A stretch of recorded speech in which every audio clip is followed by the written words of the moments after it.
So I'm going to open the Thursday, August 22nd, Southampton Village Zoning Board of Appeals meeting. We have our Planning Director, Alex Wallach. We have our attorney, Brian Stoller. We're all going to remember to speak into our microphones. We also have Chick Voorhees, environmental consultant. Chick, it is your last night with us, and I want to thank you. It has been my pleasure to work with you for the past 2.5 years. Always great reports, great insight, and it's been my pleasure. So thank you for your time with us.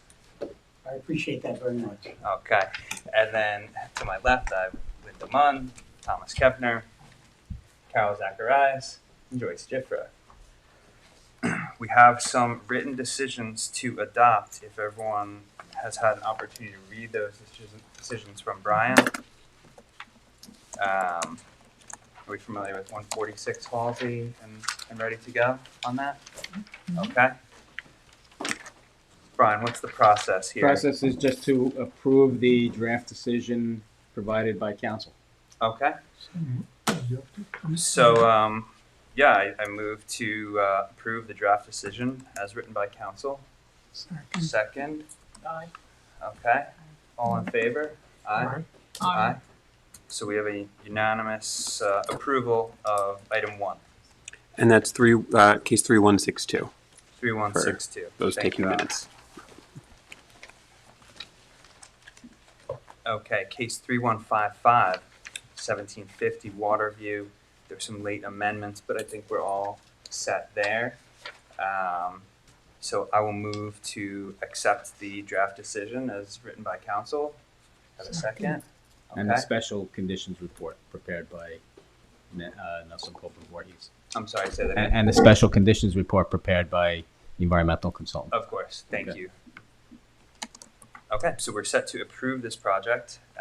All in favor? Aye. Aye. Aye. Aye as well. It's a unanimous approval. Okay, case 3176, 51 Hill Street. That is the small restaurant adjacent to the movie theater. I will move to accept the draft decision as written by council. Have a second? Second. Okay. All in favor? Aye. Aye. Aye. Aye as well. And there also was one, it's not on the agenda, but there also was one circulated for 1430 Meadow. Sure. Do you want to just give us a little bit of a rundown on that, Brian, since it's a little bit different? Yeah, on that one, the board had previously adopted a decision denying the application. The applicant took an Article 78. The court said wrong. So we've now drafted a decision consistent with what the court has said that provides for a granting of the variances as requested. Okay. So what's the motion then? To approve the draft decision. Okay. So I'll move to approve the draft decision.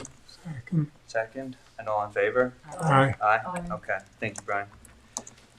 Okay. We have an adjournment for case 3177, 865 Merrick Holdings. That's 22 Windmill Lane. Applicant requests adjournment pending renotice. Why do they need to renotice? So they've proposed to eliminate the deck that was shown on their earlier plans. Because of that, the width of the building as in relation to the width of the lot is So they recalculated. need a new, Exactly. So their variance request is being increased, so therefore they're going to do a renotice. So we are able to renotice them in time for the next meeting, which is September 26th. Okay. So I will move to accept their adjournment request to the next hearing in September. Second. Okay. All in favor? Aye. Okay. Aye. Okay, so we'll move to our first case, 3178 Leslie and Craig Harwood, 1770 Meadow Lane. Hello. Oh, you, my architect's not here yet. Okay. We can Should we wait or we you can want to? proceed and come back to you. Do you want to start or do Do you you want mind if I to? just step out and call and just see how far away? Yeah, go ahead. So we'll move on to the next case and then we'll come Or back to We you. could start with landscape. Yeah, we mainly landscape, I think, anyway. Okay. You don't want to proceed with the full team here? Yeah, I We'll would give it, I like think to you do should. that, if you don't mind, I'm so sorry. Okay. Okay, that's fine. All right, so we're going to table that for right now. And we're going to move to 3179 Gary Magdalena Flanagan, 20 Hillcrest Avenue. I don't see them here either. No. Just want to make sure that they're not on Zoom. We didn't get any correspondence requesting an adjournment on this, Okay. as far as I know. Sage, that's a good No? question. Are they in on Zoom? No. Okay. Then what's the protocol, Brian? I'll like to Just- hear from them if they do show Right, up. they have time. You don't have to do that immediately. You can address all the other applications first and come back to this later. Okay. Case 3180, 30 County Road 39A LLC at 30 County Road 39A. They have also requested an adjournment to September. So I'll move to accept that adjournment request. Second. Okay, all in favor? Aye. And Aye that'll as be to well. the September 26th meeting. Super, thank you. Okay. This is the architect. All right, come on up. So this is 1770 Meadow Lane. Leslie Harwood. That's me. How are you? Nice, good, nice to see you all. I just wanted to, we're going to present again the entire project, the house as well as the landscaping. I just wanted to reiterate for those of you that weren't here for this last meeting, this is my 37th summer here in Southampton. The house was my original home where I grew up with my parents. And now we're making room for my 3 children. My grandson, my 9-year-old mother still is with us, so she still needs a room as well. And we're very excited to do the project together with you all as well. Super. I think also as you look in some of the things with Steve, with the landscaping, one of the stories that I'd like to just tell is we went on a family trip to Japan and how they treat their trees. When they get knocked over, they have this wiring system, which we took some pictures of because right after that Sandy came and we lost all our trees and we propped them up and you'll see what they look like now. So any questions that you have, I'm happy to answer, but we're excited Okay. to be here and I thank you. Since the last time you were here was somewhat less formal, Right. I would treat it as a whole new Whole new meeting. presentation. Right. We also have 2 new members, so Right. let's just start fresh. Okay, great. Okay. So again, if there's anything you'd like to ask me, please do. And as I said, I grew up here. This is the home that I've been in for 37 years, and it's exciting to be able to still be here. So Super. there you go. Thank you. I'd like to introduce my architect, Tom Strauss. Yeah, Tom, just for the record, give us your name and who And you are. you're just going to pull that microphone towards you. This one, right? Thank you. Okay, you're not using it right now, I guess. My name is Tom Pedrazi, architect for the applicant, 322 Montauk Highway, Watermill, New York.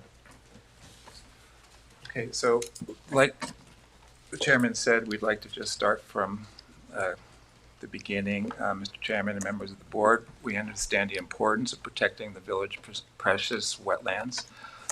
On our proposed project, which includes a house addition, a new entry stair, and an IA sanitary system, which we believe has been carefully designed to coexist with the adjacent wetlands. We are seeking 3 wetland special permits from the zoning board for our projects that include proposed house addition, 2 wings, a west wing that measures 121.1 feet off of the wetlands, and an east wing that measures 98.8 feet away from the wetlands.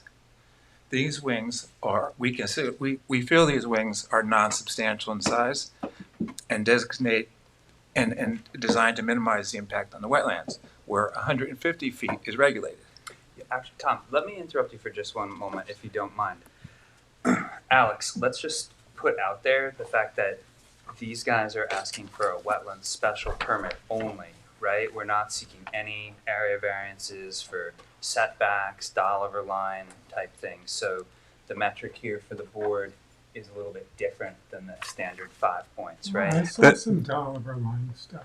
Not for this application. That's correct. There's no setback variance, and there's no environmental setbacks for Dolliver Line or Coast of Dune. It's purely the wetland special permit because it's regulated activity in a regulated area. So the criteria are only those for a wetlands special permit. Can you talk a little bit about what you see as the difference between a regulated area and, say, a side yard setback? So a side yard setback is an area that is required by code to be kept open unless the board grants a variance of that. A regulated area is an area defined as an area within a certain distance of a wetland where any activity. You're gonna hold up. Hold on. Technical difficulties, sorry. Sorry. A regulated area doesn't necessarily need to be kept open. It just means that certain activities, regulated activities such as construction, needs to go through the special permit process that's granted by this board based on the criteria that are outlined in the code. Okay, so big picture, this is a different application than some of the ones we've seen on Meadow Lane previously because we're not seeking any of those dollar line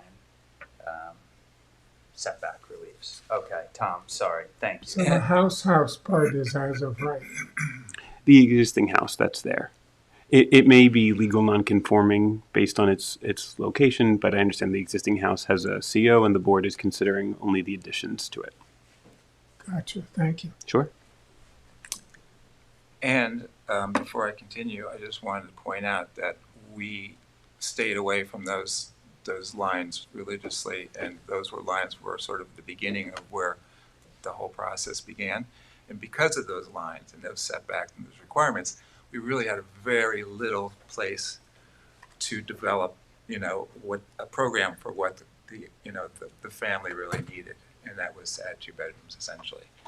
So getting back to the proposed house addition, so we're proposing 2 wings on the house right now that's very rectilinear. So we're going to call it a west wing, which heads out to the north, and an east wing that also heads out to the north. The west wing is proposed at 120.1 feet away from the wetlands, and the east wing is proposed to be 79.8 feet away from the wetlands. And like I said, we feel that these are very non-substantial in size and designed to minimize the impact on the wetlands. Also, just as a technical note, these are all going to be positioned on piles, helical piles, so the disturbance to the area and correct.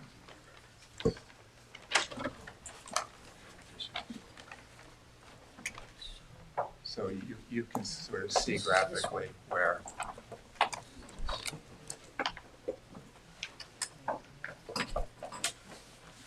Tom, maybe you want to highlight on that plan where the wetlands actually are on this property. okay. So you can see over in this north. Also, can you identify the plan that you're referring to? This is actually the landscape plan. This is actually Steve brought this with him today. He's our landscape architect. Hello. So it's sheet WB1, right? WB1. Thank you. Which was put on, which was submitted to the website. So it is, and has submitted to. It should be We have it. on records board. Okay, so you can see over in the northeast corner, in the very front end of the property, is where that wetlands has been mapped. Okay. And you can also see this is an existing non-pervious driveway that kind of walks its way down and around into this little lower courtyard. So there's quite an elevation change here as you kind of approach the house and then come down back to a little bit lower, actually considerably, almost like 7 feet lower.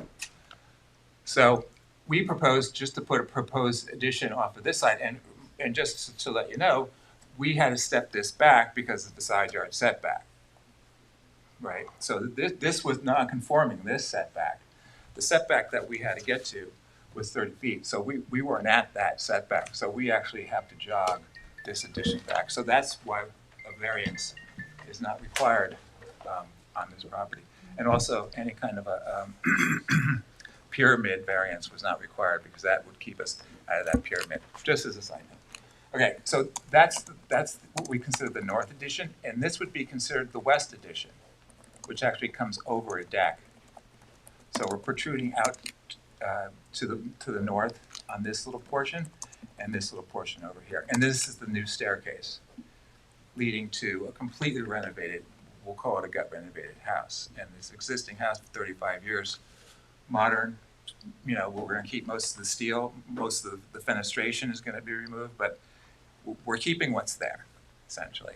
Okay. We're not ripping anything down, we're embodying energy, and the family likes it the way it is, it's memorable, and they don't want anything else, just 2 additions. Super. And a new curtain wall, presumably.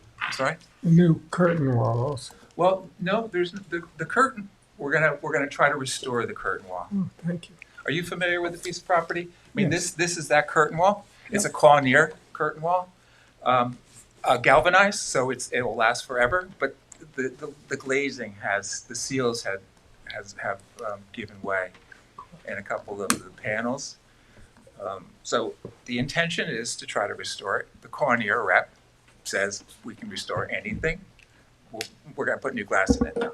So this is the existing. We're coming out on this wing, and essentially over here, this whole block here is coming out.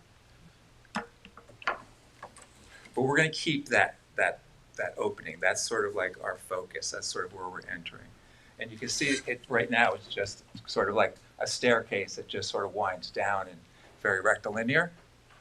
The landscape architect, and we haven't really gotten to the whole development of this yet, but we're thinking some sort of a nice porcelain stone step that sort of cascades through wild, native planting. Native planting. Okay, so that actually encompasses the proposed staircase and the additions. Lastly, the sanitary system, and I hope I get a standing round of applause that we actually did go back to the civil engineer and the surveyor, Yes. and voila, they got us to 171 feet away from the wetlands, basically tucking it down into this lower portion of the property, Thank you. I Which knew guy? they could do it. which got very kind of complicated, but, and also the shallower, cesspools. Sure. Which we couldn't get. We could get up here, but groundwater down here just weren't allowing us to get that depth, so we did the shallower pools. Yep. Leaching tanks. Okay. Can you show us on the map where you're talking? We had originally proposed it, this is where the existing is, right in this front yard. We were proposing to have it right in here, because we were figuring, because of the height and elevation, we were gonna have groundwater problems. So what we did is we sort of swung it around to the side over here, 5 feet away from the property line, keeping this little swath of, removing this little bit of driveway to allow for that to be, without any covenant from Suffolk County or anything like that. This is, still has to go through Suffolk County, their approvals, but Lester Holden, Esquires and Holden and the civil engineer both felt like there would be no covenants that would be required because we're staying outside of that driveway. I think that's a wise choice.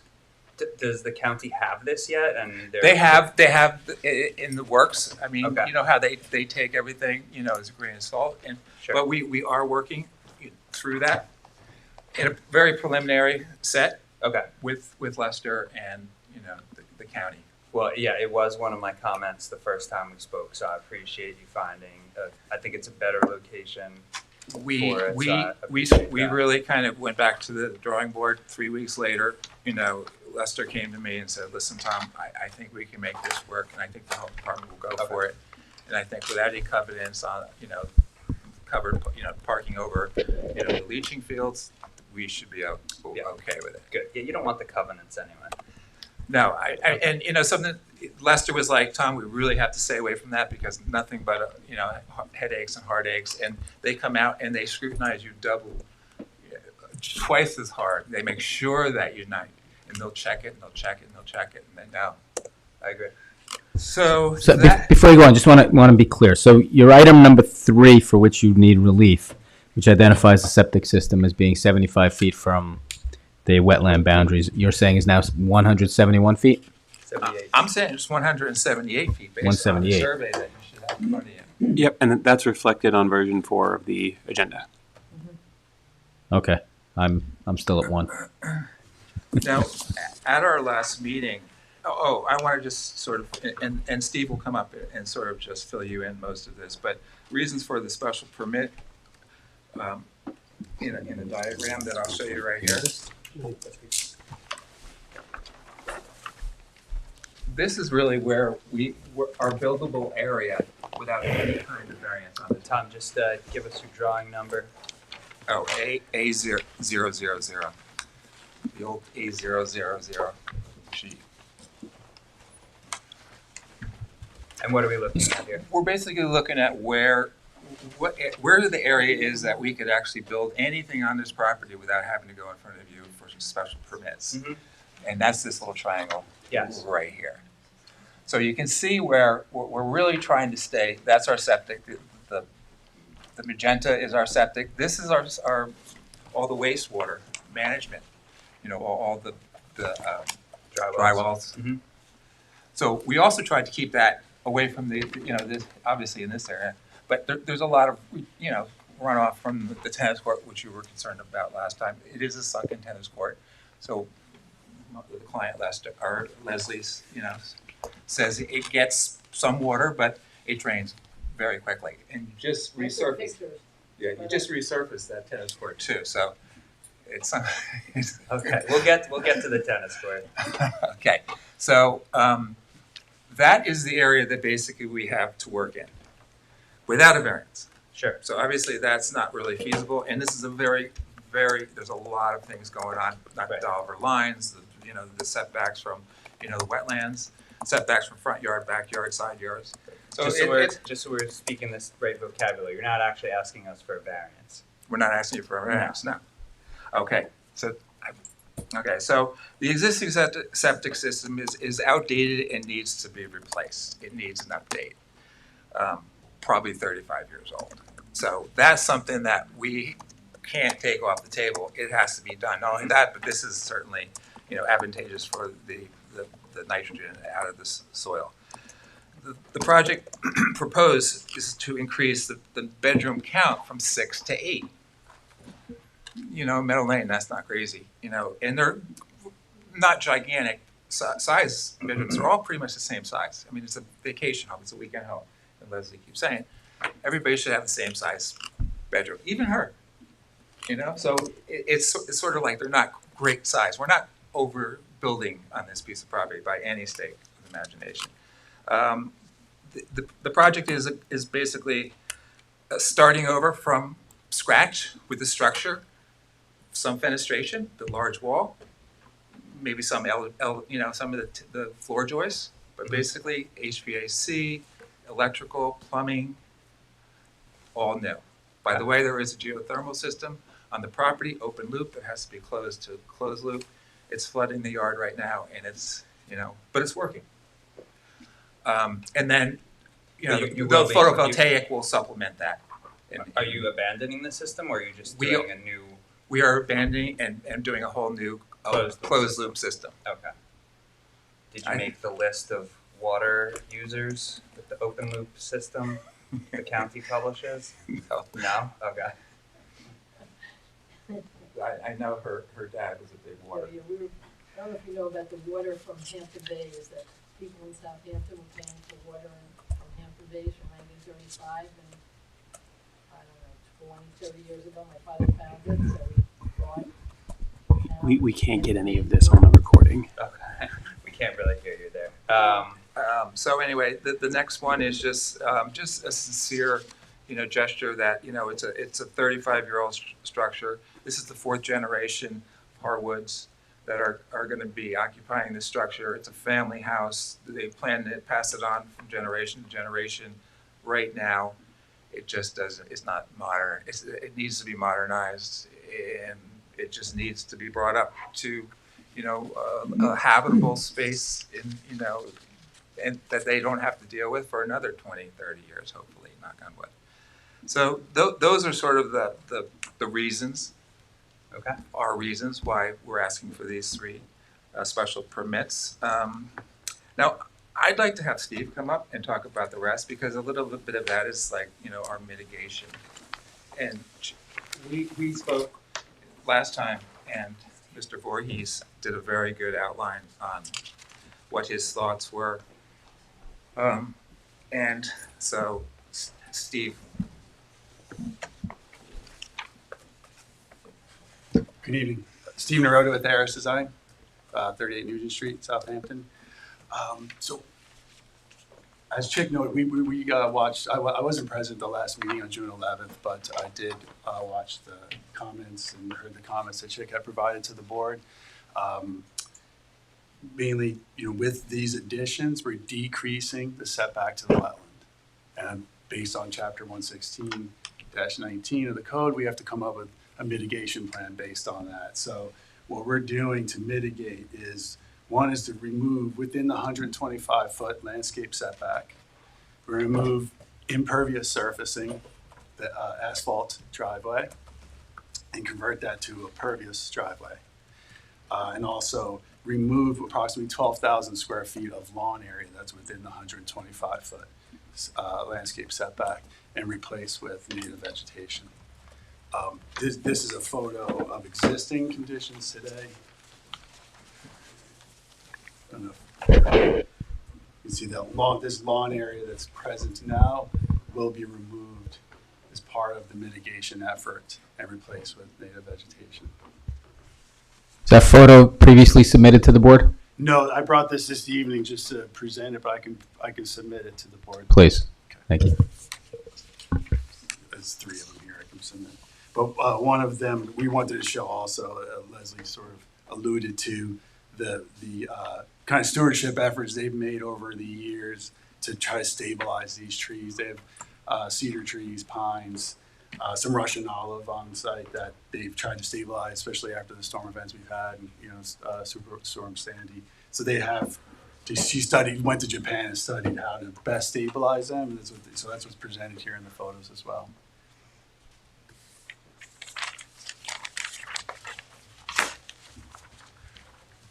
Do you have a question specific to the landscape plan that we're proposing? I do, but keep going, and then we'll come back to them. Sure. So mainly, in this, if you can see our plan here, this line represents that 125-foot setback from the wetland area. The wetland line is right here, the northeast portion of the site. That 125 runs through the tennis court diagonally and back up around here. So anything within that is what we're trying to mitigate. So that's where our plans are really paying attention to here. We do want to remove, like I noted, the lawn areas. We do want to keep one lawn path that would continue around the east side of the tennis court to allow for maintenance. It'd be about approximately a 4-foot wide lawn path that would be mowed, just to allow for maintenance as they, for weeding and for taking care of the new plantings. I have a question. Will you have, the soil that you need to grow grass is probably pretty different than dune grass. Will you be removing the topsoil in order to make a more habitable space? Sure. So we have on our planting plan, we have 3 species that are noted from of grasses that we were proposing. One of them is beach grass, and that does want very dry, sandy soils. That would be so. As we get into this project, anywhere we had very sandy soil and it was appropriate for those plants, that we would utilize the beach grass. We also note we have little blue stem, which is going to take a lot of different soil conditions, and we're a little upland position here, so that can handle inundation of wet and dry. And then also the Shamsi, which is crinkle hair grass, is another native that we would use. So we want to really react and respond to the soil conditions. So it's almost like micro areas that we have to make sure are appropriately planting. Understood. So we'll have to find a way, Alex, to get all of this to whomever is our next environmental consultant, right? So they can prepare a report on the plantings that are being proposed. If that's something the board would like, then yes. Yeah, okay. Are there any lawn areas remaining on the property? The lawn areas outside of the 125 would remain for now. So it's a little, right, the area has to be developed, but this area, so here's 125. Mm-hmm. West of that would remain as lawn in the areas that we can keep lawn. we don't necessarily, some areas there's a lot of plantings in here. This whole area is gonna be excavated for the sanitary system. So that's to remain, like, to be determined actually, as we get further in. We've really been focused on that area within the 125. Okay. Yeah, but within the 125, the only areas that we wanted to keep as lawn was these lawn paths to provide for maintenance. Mm-hmm. Mm-hmm. Okay.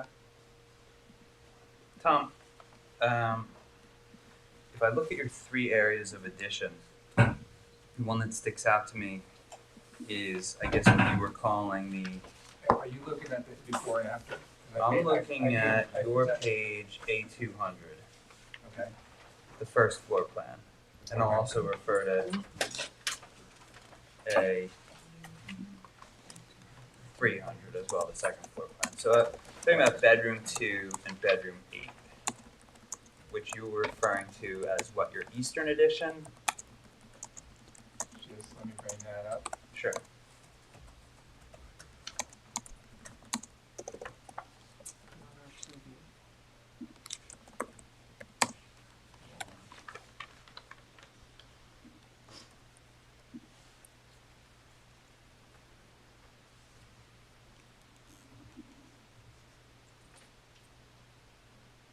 While you're looking that up, can I ask you a question about the vegetation? Sure. All right.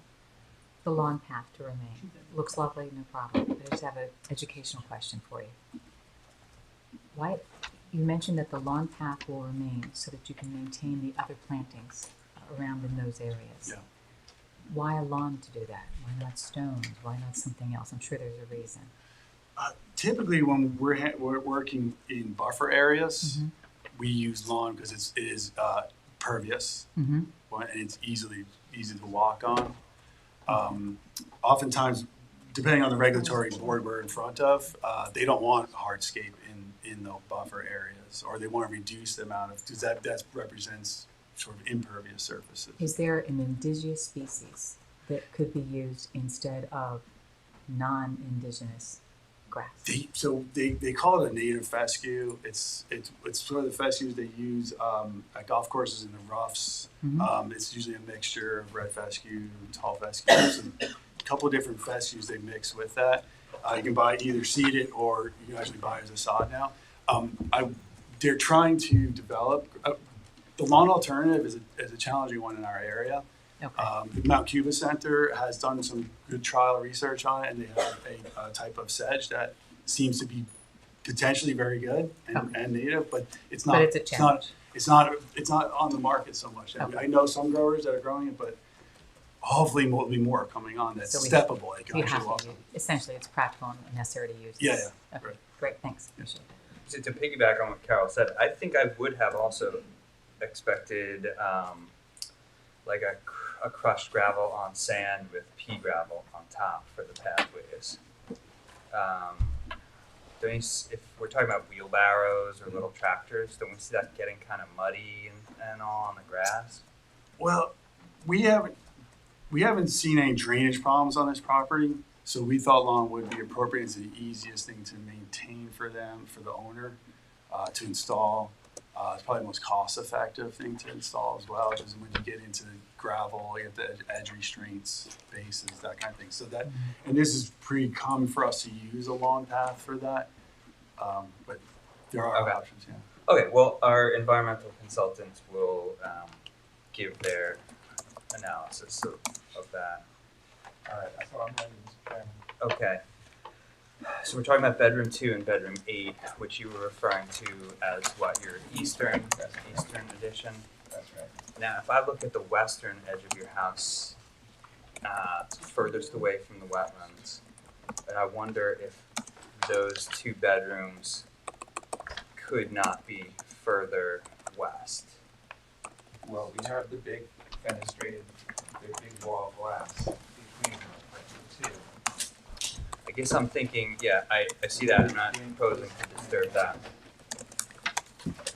You are proposing a west screened-in covered porch, That's the right? screened-in covered porch. And there's a doorway out to that, There's a doorway out. right at the top of that It staircase. goes to the hallway, and there's one that goes directly to the kitchen for barbecuing and for just general. So if I think of the line of the west screen porch and the west line of bedroom 3, right, as two sides of a triangle or a rectangle. And I filled that rectangle in by drawing a point to the northwest. And I basically extend my facade there. Is that a feasible alternative for? I'm just afraid it's gonna get very blocky on that one side. I mean, we were looking at studying a master bedroom over that screened-in porch, but not only did it get expensive, but it got kind of very massive on that side. Mhm. The bedroom 2 obviously flips the exact same size and terrace to the bedroom above it. And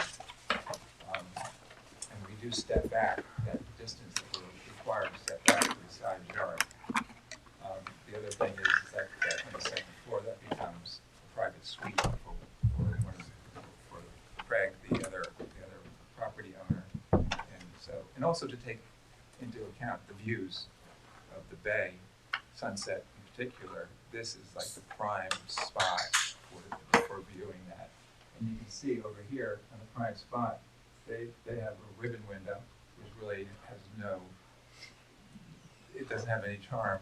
Have you sit in front of it, when it's up, the window faces probably about 44 inches off the ground, and you can't really, all you see is the sunset coming through the window. So we really wanted to open up that view, which is the clearest angle view to where it sunsets over Shinnecock Bay, and allowing that to become a place to, another bedroom on the first floor, and almost like an office, kind of on the second floor for the suite.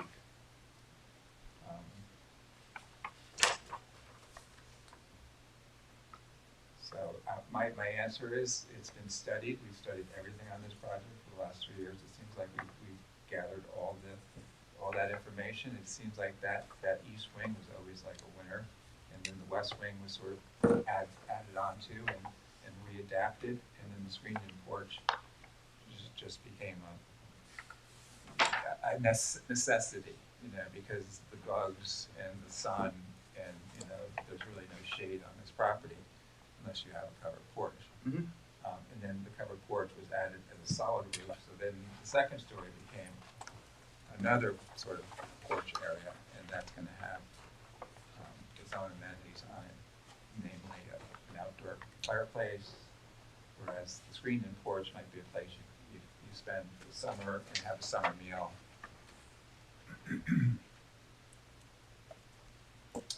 But architecturally, I respect your architect, and you can kind of have a sensibility to that, like my sensibility. It just didn't give me the balance that I really wanted to have on this plan. Sort of like, and also to sort of create zones. So I don't want to have everything in the one side of my house. I want to create a partition, which is the family room, the two-story monster two-story space with a bridge which can connect east wing to the west wing. I understand where you're coming from. And I appreciate you asking. Joyce, do you have any questions? I don't think so at this point. Okay. Karen, how about you? None. None? Tom? None, thank you. Okay. Linda? Okay. So, is there anyone from the public that wants to speak about this? Paige, anyone in the Zoom? Okay. Yeah, so Alex, we will need the new environmental consultant to do a full review of the planting plan. Oh, you know what? Sorry. We just saw a great application down the street, and they spent a lot of time studying drainage, and went above and beyond the 2-inch storm requirements specifically for their tennis court. So I'll ask maybe that you look into that as well. Can I Come to the mic. Sorry. Right after the rain last week, that crazy rain that we had, we ran outside to take pictures around the tennis court, and we did not have one puddle. If you want, we could submit those pictures to you as well. I could get them over to Steve, and you could see, because we've been incredibly blessed with drainage. We have, I don't want to say this out loud, but we've never had a flood in 37 years, so. Well, you will now. Okay, well, the water's going somewhere, right? The tennis court is huge. And so we do want to be able to figure out how it's being managed and where it's going. Okay? And then, Yeah. Alex, we will need a full report on the mitigation proposal. Just one more thing about the drainage. There is a civil engineer, Ed Armis, who has done a preliminary, well, I don't know how preliminary, I can get into it with Okay. him a little bit more, but we did go over and have a meeting over the drainage, and he did find a place for all those dry wells Sure. to sort of reside Yep. in that little Yep. basin. So there has been a review, he has calculated that that's the amount of dry wells that you need to cover all the surface on this property. So, Super. And I'm sure our consultant's report will echo that sentiment. And that will really be our guide to you guys going forward, what we get back from the consultant's report. Okay? If there's no other questions on this application right now, Chick, do you want to give any opinion on what you've heard, or would you prefer to? I'll understand either way. Yeah, it sounds like the next You meeting meant the coming. mic. I think it's good that we had the discussion previously because they've come in with additional mitigation that was not part of the original plan. Right. I think the questions and comments tonight were intelligent, so this can certainly be handed off to the next consultant Okay. to prepare their report and do a more detailed review. Okay. Okay. One quick thing, there have been other projects in the village for geothermal installations. Okay. And I heard something about changing the geothermal. If that's determined to be within a regulated area, that should probably be part of the permit as well. Okay. And it's not. And there is precedent for that. Right. I agree. Okay. Alex, if we were going to leave this open for all purposes, do you feel like September is feasible, or should we go to October? I think September is probably feasible. I understand we'll have a master services agreement in effect as early as next week. Okay. So we should be able to make that referral probably at the end of next week or the week thereafter. Okay. Is there any final word you guys want to have tonight? there's nothing, but, we did sort of really take what Chick had said the last time to heart. Right. And also to what you said, obviously adding, dates of when the wetlands were actually mapped or flagged. Right. Were added on there. I don't know if you noticed I that. did not notice that. I just Thank you. wanted to make a point that we're working with you guys, we're working with the board, we're working, as need be, and we look forward to the No, we get consultant. we get it. Like that comes through. So appreciated. We're gonna get this to where it needs to be. The consultant's report will really be will really help guide our decisions on this and the conditions of approval. So we're heading in the right direction, I think. But right now I'll move to leave it open for all purposes, and we'll pick this up in September. I just want to thank Chick for all his service to the village for. Chick's been great. Thank you. Okay. Appreciate it. Tom, take a Second. second. All in favor? Aye. Aye. Okay. Thank you. Thanks, gentlemen.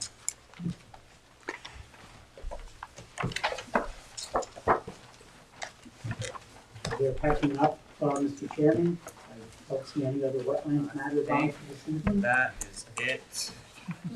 Chick, thank you again. It has been my pleasure. We're just going to need a digital version of these as well. Yes, thank you. I will be available if there's any transition assistance that I can provide. I appreciate that. Okay, thank you. Don't make me meet you, so sorry you're going. Hi, Will. Have a good evening, all. Thank you. Thanks so much, Chick. Take care, Alan. Thank you. Good night. Thank you. Have a good night. Okay, so we still don't see Hillcrest. I sent an email to the architect and the applicant to see if they had any update. I haven't gotten a response. Okay.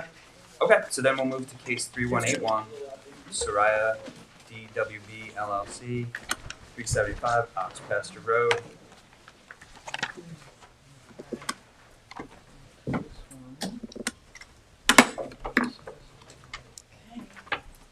Good evening, board members. Hi, Liz. Hi, Liz Vale. I'm with Greenberg Traurig. We're located at 2317 Montauk Highway, Bridgehampton. Liz, I'm sorry, did we get the affidavits of mailing and posting? Yes, I gave them. Great, thanks so much. I have them. I do Excellent. have some submissions, just pretty exhibits to look at while I speak. If I can Okay. give them to the board. Liz, while you hand those out, I saw that you've submitted a lot of case precedent on this. Are you aware that there was an application for this Yes. exact property a For a few tennis months ago? court, right? No. Well, maybe the Yes. tennis court was what required years the ago? variance. That's Yeah. right. But it was a similar situation in that they were proposing a new house, and that application was eventually pulled by For the this applicant property. for this property. Yeah, Okay. yeah. I watched the hearings. Okay. The main objection, I think, was to the tennis court. Mhm. Okay. So, but thank you for letting me know. I also have some renderings.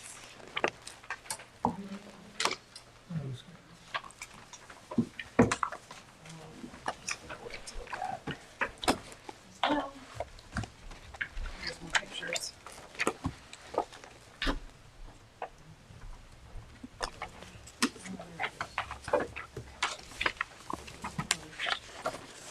One, two. Did you get one, Brett? I did not. Here.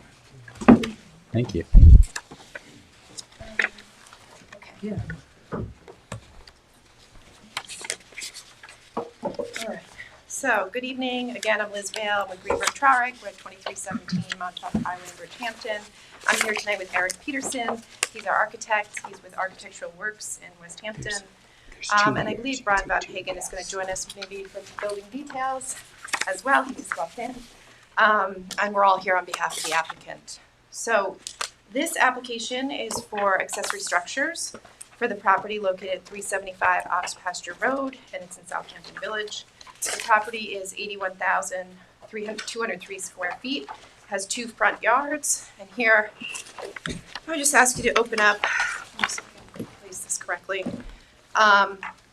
the survey, which is Exhibit A, for ease of reference.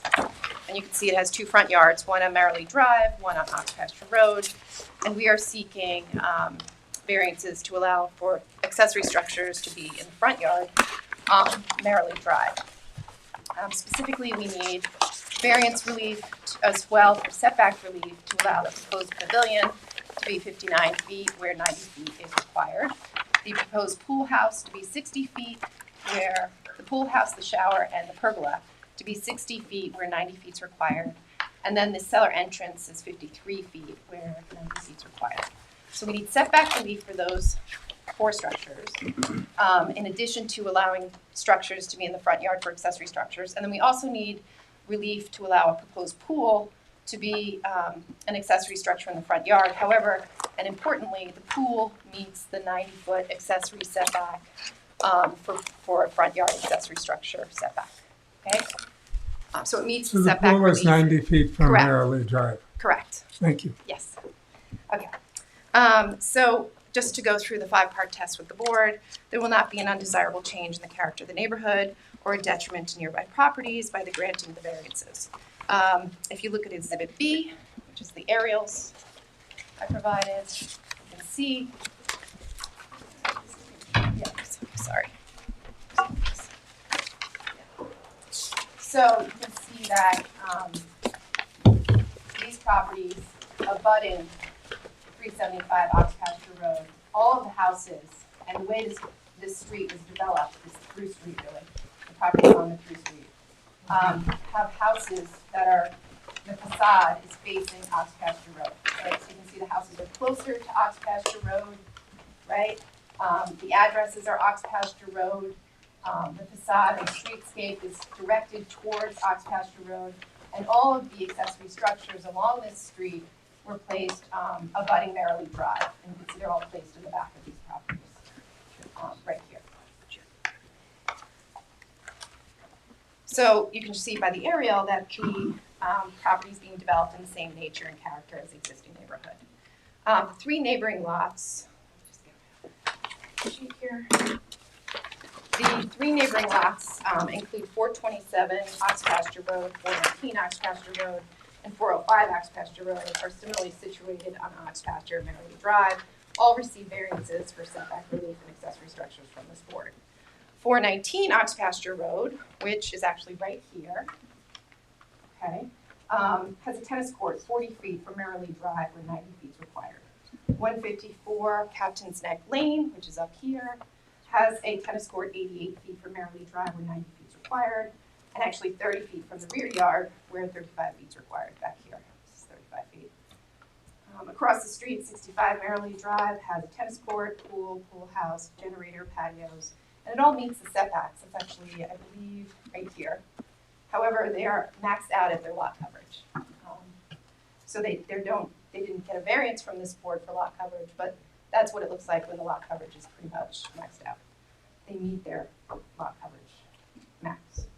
And then if you look at 427 Ox Pasture Road, which is right here, we have another tennis court, which is 30 feet from Merrily Drive where 90 feet is required, and 20 feet from the rear yard where 35 feet is required.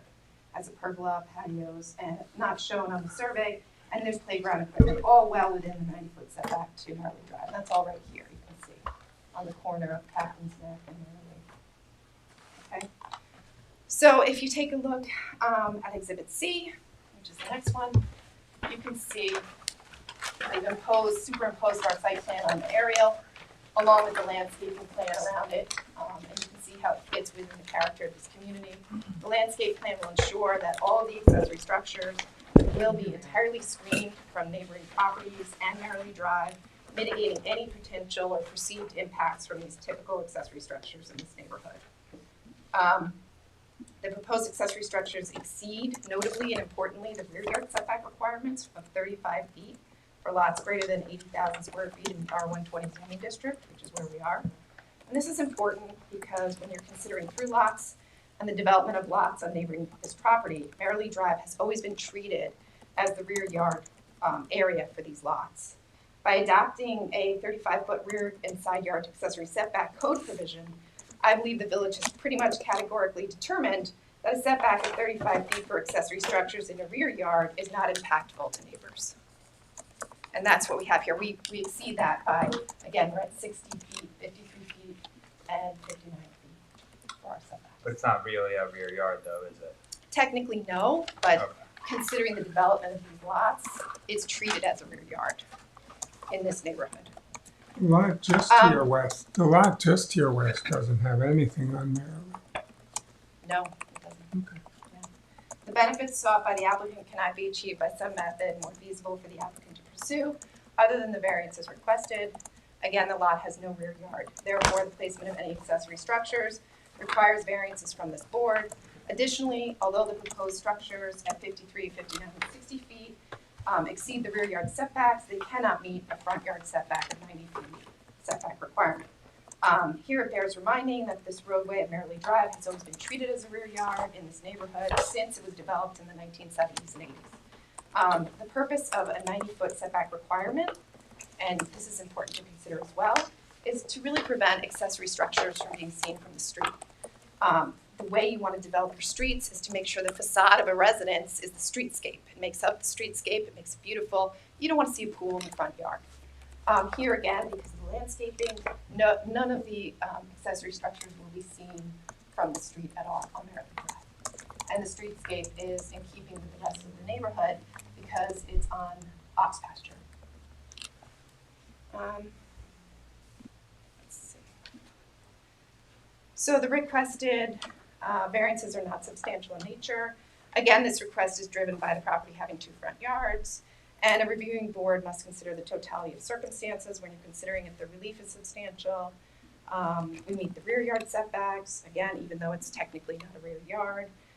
The accessory structure that is the most impactful in this application would be the pool because of the splashing and the noise that pools create, and that meets the actual 90-foot setback requirement in this zoning district. So we're not asking for setback relief for the pool. All of the proposed structures will be entirely screened from neighboring properties, ensuring that the granting of the variance relief will not result in any impact to neighboring properties. So therefore, considering the totality of the circumstances, the relief is not substantial. And then I would just say, the proposed lot coverage is well below the permitted lot coverage permitted on site. It's at 8,790 square feet, where 12,868 square feet is permitted on this property, and it does not require a variance from the board. So what is that, about 75% of your allowable? Well, it's possibly, but it's well under 12,800 square feet, which is what, 25% of the property. It's like 14% times the lot area, that calculation. Yep. So it's well under what would be permitted on site. I mean, as far as I'm concerned, you can go right up to the limit on what's permitted. Right, and we're well under. So the proposed variance will not have an adverse impact or effect on the physical or environmental conditions of the neighborhood. This is type 2 action. It's been definitively determined by the state that these do not have a negative impact on the environment. And arguably all variance requests are self-created, but that does not preclude your board from granting variances. The neighboring lots are mostly improved. A lot of them are improved with tennis courts, in addition to what we're proposing. So the proposed development is very much in keeping with the development of lots in this neighborhood. And again, the screening will reduce or mitigate any potential or perceived impacts of this development. We do have renderings that we submitted as well. Let's see. Okay.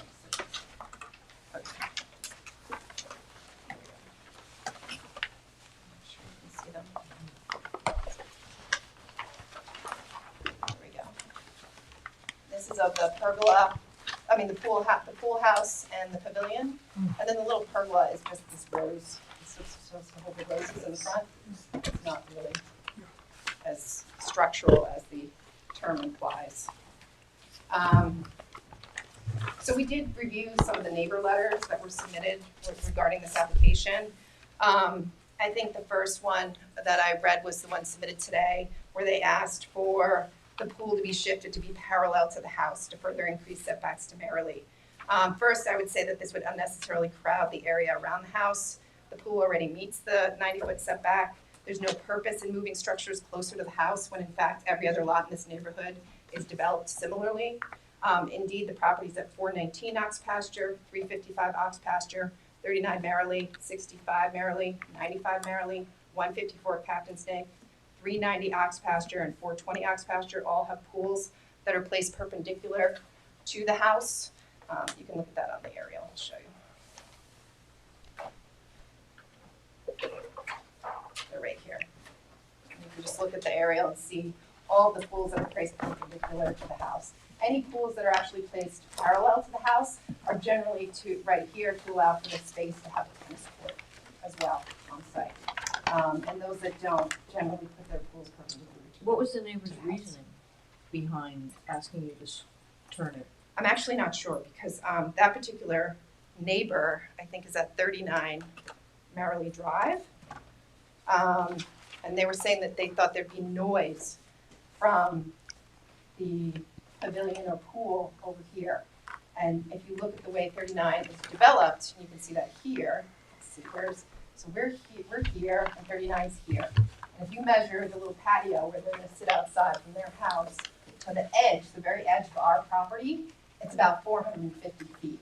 So the idea that a pavilion, 60 feet further into our property is going to impact them for noise when they're surrounded by tennis courts here and here on three sides is a little bit hard to believe. So I'm not sure. In terms of, fine, but in terms of minimizing the variance, as you all were designing this, it's just a question. Mm-hmm. To minimize the variance, why not take the pool and the pool house and shift it more centrally located in the property?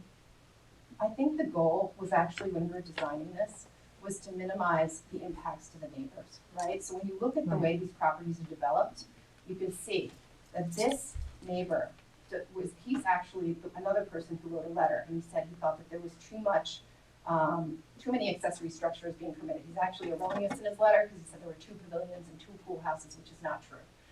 There's only 1 pavilion and 1 pool house. But that being said, he was concerned about the lot coverage of these structures, I think, and the sprawling developments around him.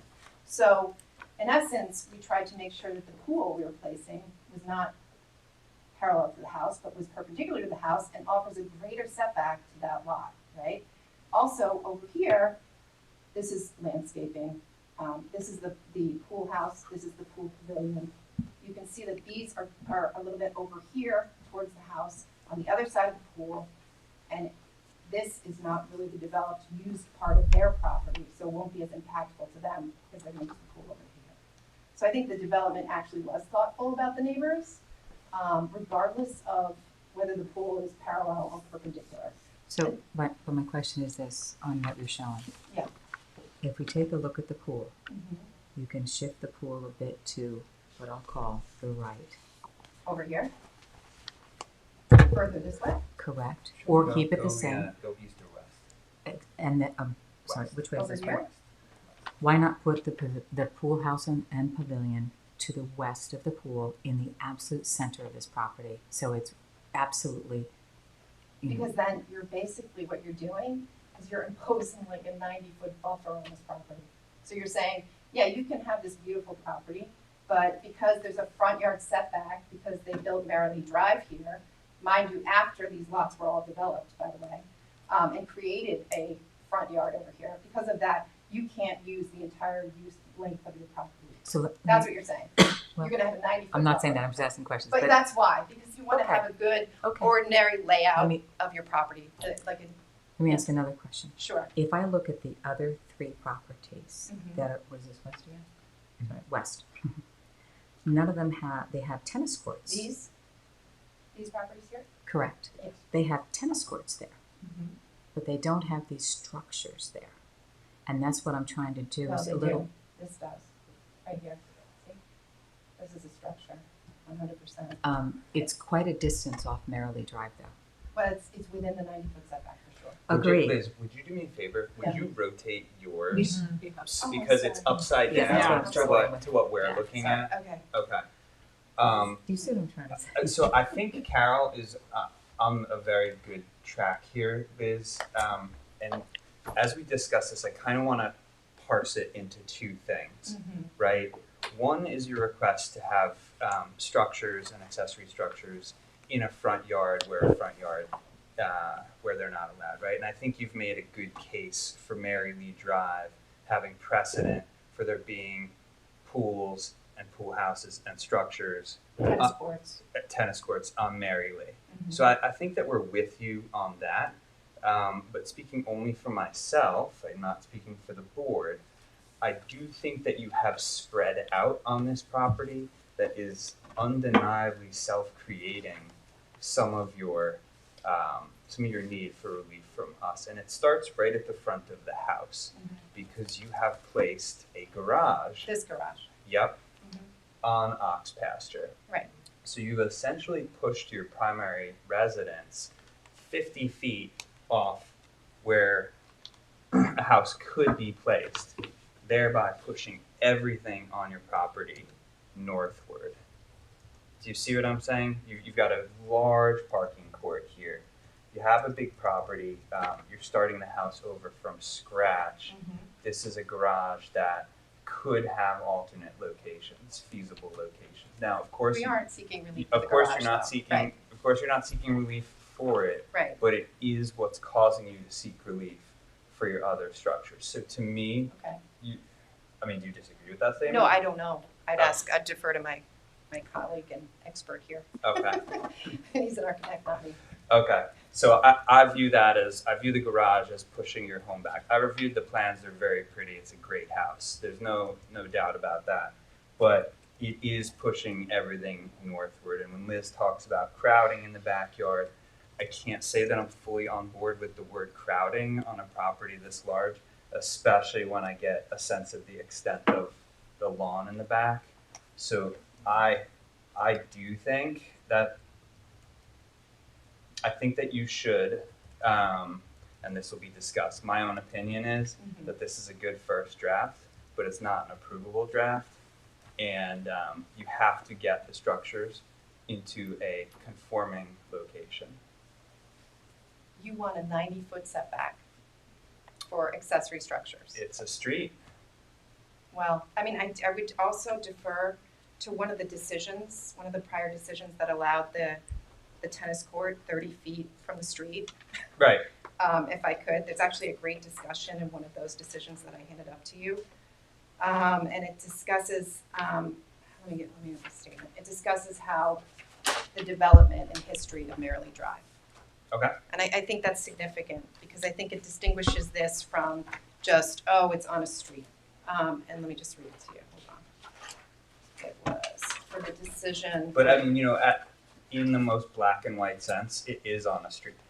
We can't get around that fact. Mary Lee is a road. It's not a paper road. We've No, I seen some understand. applications where the street is a driveway for all intents and purposes. It has a street name, but it's a driveway. This is a street. There's substantial construction on the north side of Mary Lee. Right. Neighbors are weighing in. Well, I mean, I agree. It's a street. I'm not arguing that it's not a street. Okay. But I think the history and development of these lots is significant because it dictates the development and placement of accessory structures and the precedent that this board has granted in the past, which you then must follow by law, right? But can I just ask you? Right, exactly. You're talking about tennis courts. Do you have any decisions that show any precedent with respect to buildings with walls within the 90-foot area?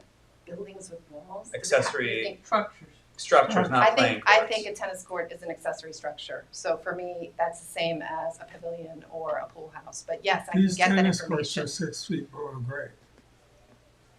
I don't know. I live right. My house is just off, it's in the northeast corner. I don't think that, mitigates it entirely. It's still a tennis court 30 feet from the side, from the rear yard, frankly. All right. Nevertheless, please. Yeah. Please read. So, at the time of the acquisition by the applicant, this is, for one of the variances that were granted, on Mary Lee College pasture. This is the one from 1983. Let me see. I don't think so. But it's irrelevant, the date, because it talks about the history of the development. So Sure. it's not like, I'm not trying to prove a different point. At the time of the acquisition by the applicant, the north property line, which is presently the southerly line of Merrily Drive, was a true rear lot line. Had Merrily Drive not been constructed in its present location, the applicant appears to be entitled to the construction of a tennis court as a matter of right, since no part of what would be located in the front yard and its setbacks would be rear and side lot lines to conform to current present zoning requirements. It's a result of the construction of Merrily Drive adjoining the northerly line of the subject parcel that the applicant's practical difficulty arises. In this connection, we note that the July 1999, we had before us case A&A Properties, was an application for essentially the same relief requested herein. The findings therein contain respect to the neighborhood, the construction of Merrily Drive, and subdivision of the tract line to the north of the subject property, and the grade of the land, as well as the findings and conclusions with respect to tennis courts in the neighborhood are all applicable to the subject premises. So the Merrily Drive was constructed generally after these lots to the south were actually created. That's my point. So that's why these were considered true rear yards. And when you think about rear yard setbacks, it's really only 35 feet that's required under the code. So to ask me to do 90 feet in an area where that's the rear yard, even though it's technically a front yard, it seems like there's no detriment. I don't know how you're going to find a detriment to a neighboring property owner here.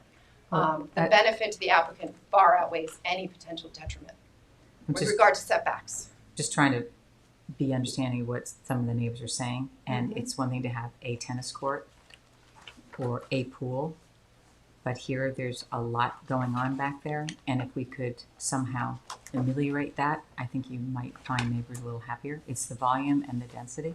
There's no density. There's a pavilion, a pool, a little pergola for roses, and a house and a garage. That's the same as everybody around them, and we don't have a tennis court.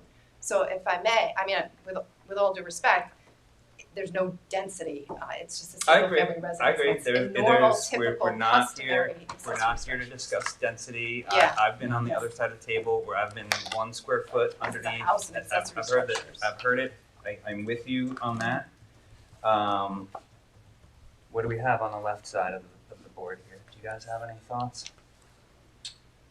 I kind of agree with Carol, this huge garage jutting out doesn't necessarily need to be like that, and possibly within house could move a little more forward, which would allow everything to move back a bit. Yeah, so Joyce, do you want to say anything on this? No, I mean, I agree regarding this potential location to try to shift it, because although they're only at like 2/3, I think the allowable lot coverage, I think this does seem, it's not a density issue as you said, but I do think if they could visually maybe move it more towards the center of the property, it'd be better. So, yeah, thank you. So let's put this in the context of the 5 points, right? Is the requested area variance substantial? To me, it is, because you have a street that has a 90-foot setback, Right. and you're asking for 30. So you're asking for I'm asking for 60. 60. So okay. you're only varying 30. Just to be 30. clear. All right. So Yeah, I'm one not asking one for 30. 1/3. Okay. Yeah. Couple that with the fact that you are starting with a blank slate, and there really are no conditions on this property aside from the fact that it has 2 front yards that are infringing on you. That's a big infringement, with all due respect. A big one. There's no rear yard. There's 2 front yards and 2 side yards. Sorry to interrupt, Chairman. Well, I respectfully disagree, again, because this is a large property. So I don't think it's a huge infringement. Will the granting of the proposed variance have an adverse effect or impact on the physical environmental conditions of the neighborhood or district? Environmental? I don't think so. We do have 2 neighbors who do feel strongly that it will have an impact on the neighborhood. We know that neighbor letters and responses aren't a defining or determining factor here, right? But we Also, I'm sorry to interrupt. Yes. I would just say regarding the neighbor letters, that's entirely speculative, that there'd be noise 500 feet away to the edge of the property line. Again, when she's surrounded by 3 tennis courts, that's entirely speculative, and I don't believe the board's permitted to rely on speculation, so. And I also believe the other letter had errors. There are not 2 pavilions and 2 pool houses, so I would warn the board as well not to rely on that letter either. Okay. Is the alleged difficulty self-created? So this is the one where I just don't see you guys having much support from your argument. I really do. And I think we're in a unanimous decision here that the architecture at Ox Pasture is driving the layout of the structures. I mean, I'm happy to hear from the architect there. Of course. And not to mention the fact that I do understand that you're putting your garage doors off the street, but the architectural review board is going to have a lot to say about this. Okay. And you know that. So, I mean, talk to us. Is this a client-driven thing? What's going on? I'll bring the podium as well, yeah. Come on. You can stand at the podium if you'd like. We just need you to speak into a microphone. Whatever. Okay. William Beaton for Beaton and Company. I think, it is a large house. We were trying to keep the garage function away from the rear because we were concerned about noise of cars driving backwards, across the property, pushing the garage into the back. The overall design was to try to break the massing down so that it would appear smaller than it might at that size of garage. And I think the client, really wanted to respect the idea of a rear yard with the placement of the pool and the other structures. We do have that rear existing curb cut in the back. So there was kind of an idea of being able to utilize that for secondary parking, service parking. And so that's kind of where this was started to be developed. We were also concerned if we turned the pool that the neighbor to the west would come back and say, now it's even worse. If you put the pool going horizontally on the property, parallel to the house, and even moving it up would make them perhaps be more concerned than it being further over towards the side of the property. Also trying to maintain the kind of openness because their side of the property is quite open in the back, and that is one of the defining features of the property and the area, and it is very lovely to have this kind of park setting on that side. So by consolidating the structures, we thought that was a better strategy, particularly because the neighbors to the east has their pool house and pool located at the backside of the property. So we were thinking more about them. I think that house may be for sale, I'm not sure. So perhaps they're not as concerned. We weren't thinking necessarily about the properties across the street because of the separation issue already being, fairly distant, certainly from them being outside.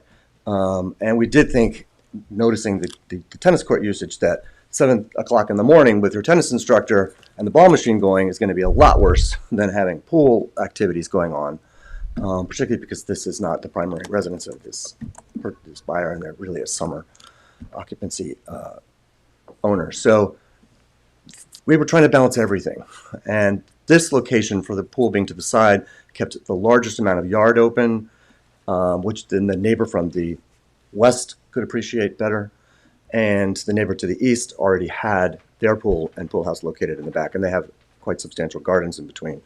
So all those factors, and trying to mitigate to some degree the amount of driveway because of the number of parking spaces required for a house of this size, led us to kind of push that function to the front of the house, break the mass down as much as best we could with a porte cochere, and sort of trying to keep the charm going as well.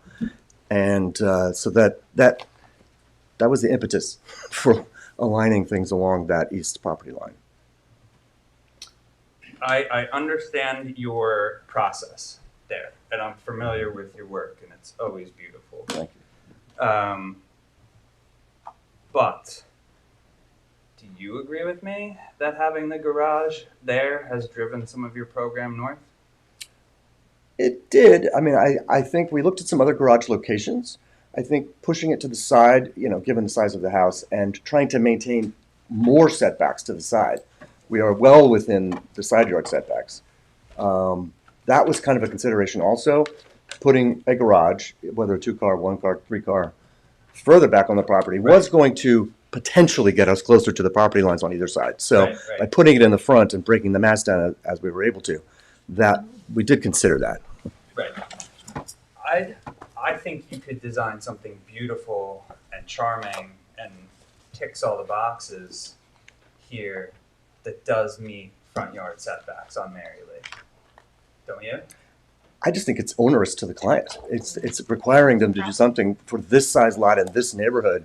It would affect the value of the property. Everybody buying the property, and anyone buying the property in the future, would say, why did you have to do this? 90 feet in. I mean, we're really talking about a distance about as wide as this room, maybe a little bit further. So it's not as if you're gaining that much more by moving the 30 feet. We thought that the 60, that we were keeping the pool function within the 90 was our primary concern. And then keeping the pavilion and the pool house back, not asking for so much. And we were prepared for some, concern about this. But by developing a substantial garden plan as well to kind of shield it. And, if the neighbor was willing to give up, if the neighbor's complaint would be mitigated by removing the rear curb cut and the gate that would be there, and potentially screening more, I think our client would be willing to do that. Their other complaint was that there were so many service trucks on Mary Lee that they couldn't get out their driveway. We thought we were helping them to that, to some degree, by having their pool guy be on their property instead of on the street. Now, I don't know whether they would come the other way anyway if we do give up that gate. But I don't personally, and again, not speaking for the board, I don't personally have a huge an objection to the rear drive, the service drive. Yeah, that was there since 1994. But when you say owners to the client, this is sort of getting to the heart of where we seem to be disagreeing, in that Mary Lee is a street and it has a setback. And we've been having this conversation, Liz, in the context of we're gonna give it to you, we're just have to find the right place for it. And we can walk that back to, if you guys want, where we start taking a closer look at that. Sure. What I'm hearing from you guys is that the plan isn't going to change.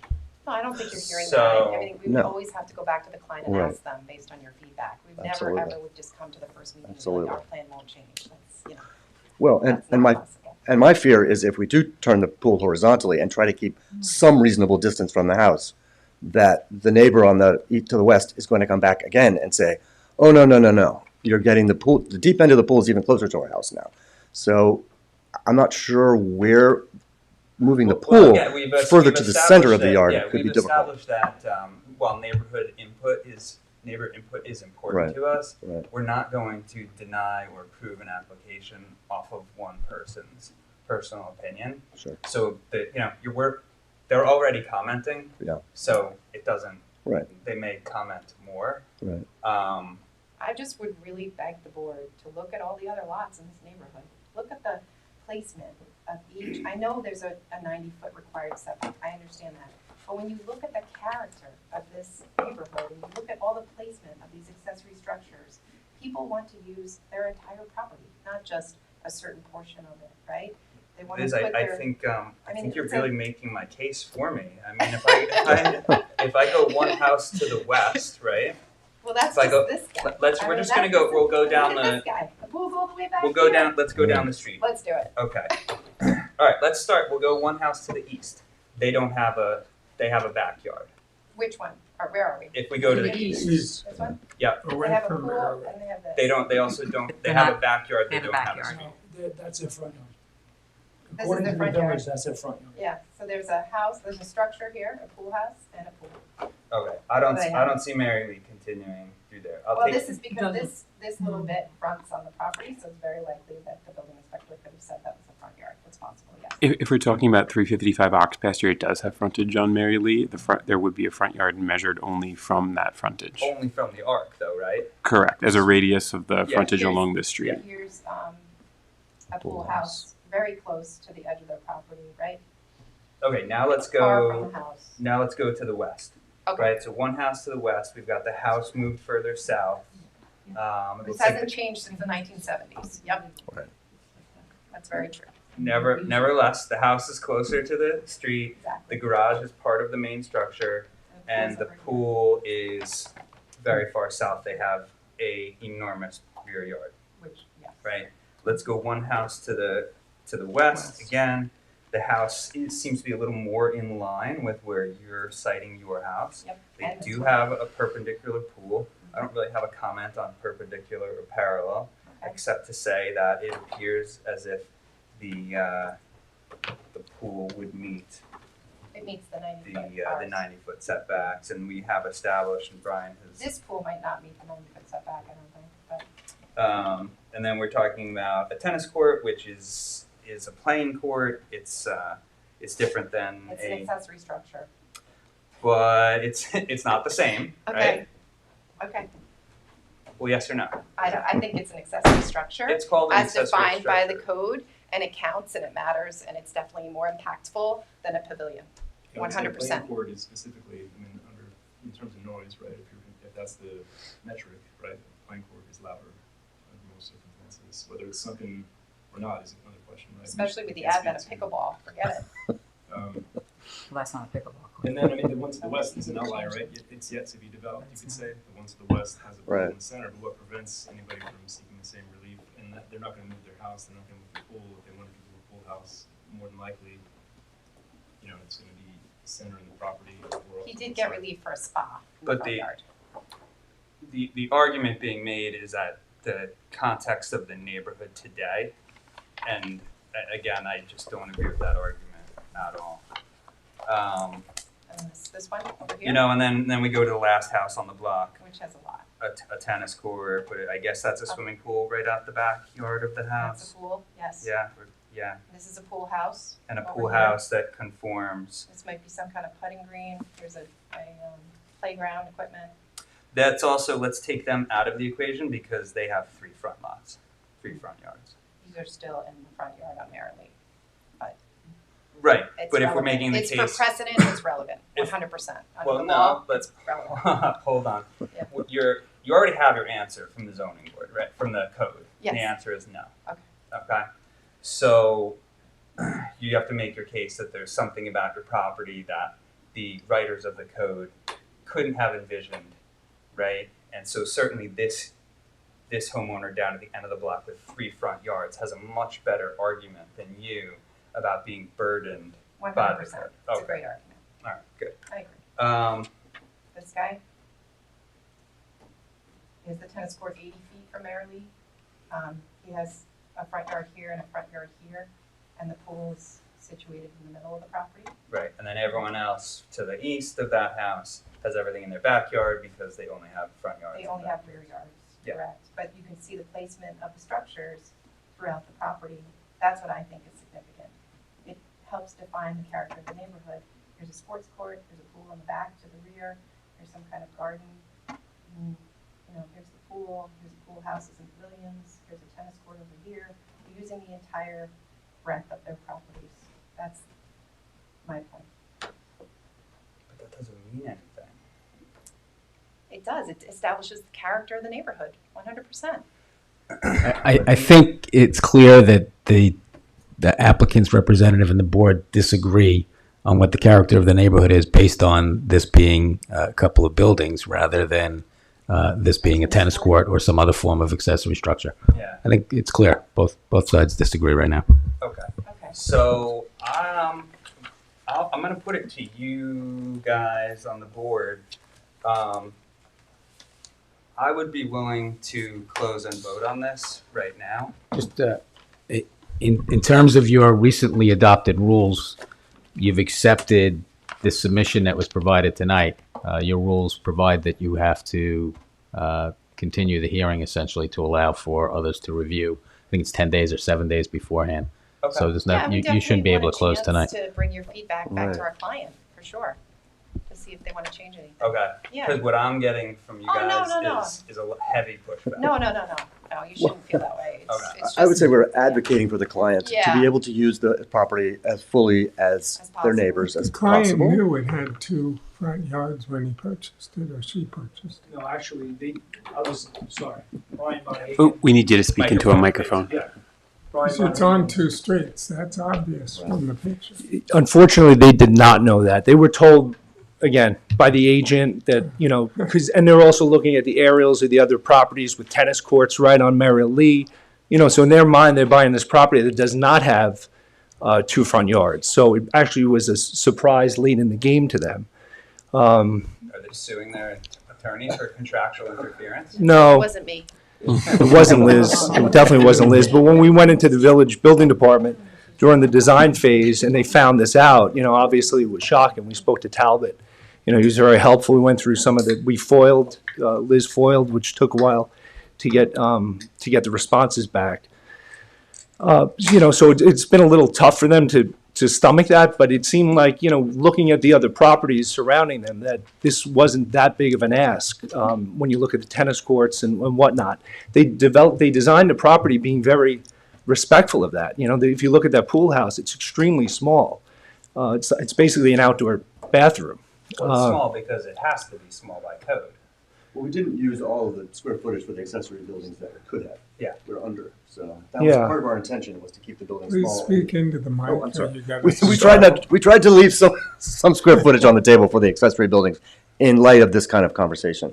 I do think the client, you know, will come back with another option before this conversation is shut down, because we do want the pool.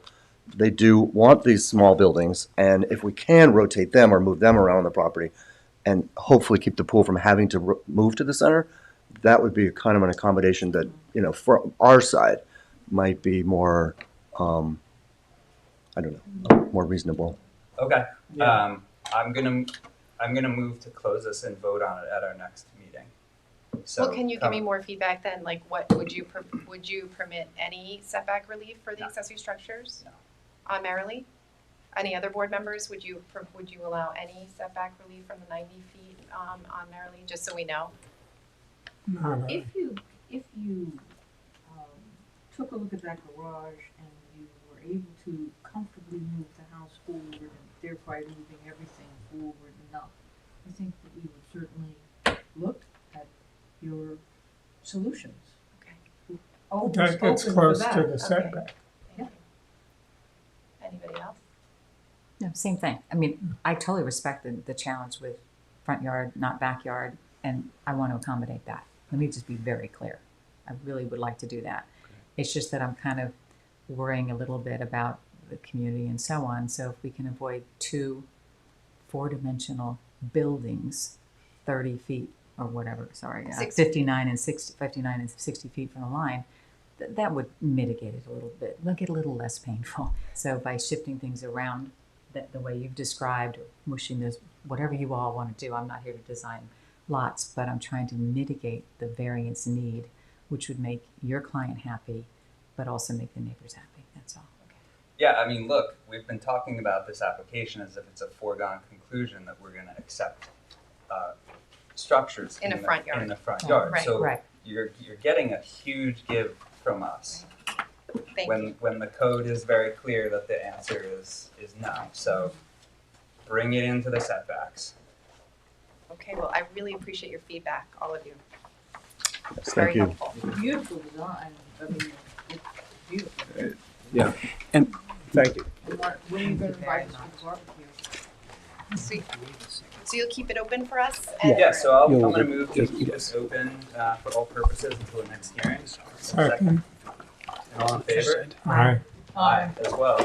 Thank you, board members. And Liz, we're going to ask for a digital copy of everything you Yes, of presented course. tonight for the Yep. Dropbox. And anything you want the board to consider at the next meeting, just to have in hard copy and digital by noon a week prior. Yes. Thank you. And you guys adjourned to these versions? Yes, they did, to the September meeting. Thank you. Yep. Thanks, board members. Bye-bye. Thank you. Thank you.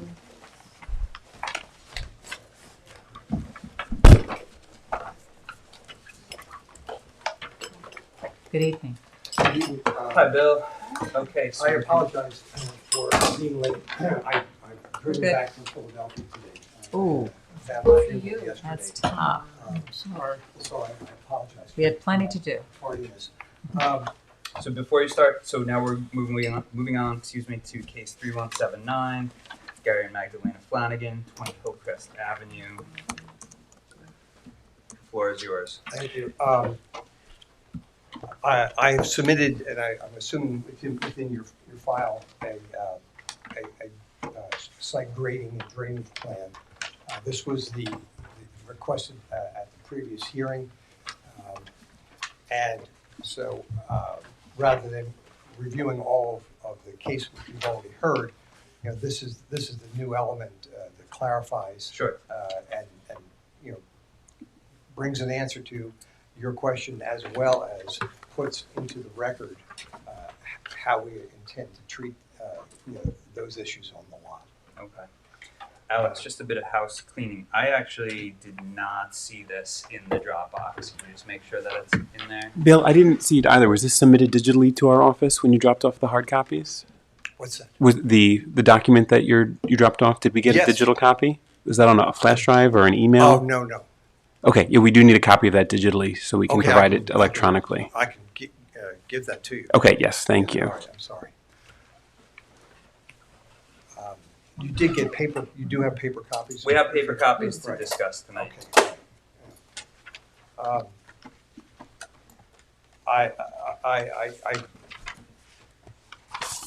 I'm not sure I should assume that the board is accustomed to reading contour lines.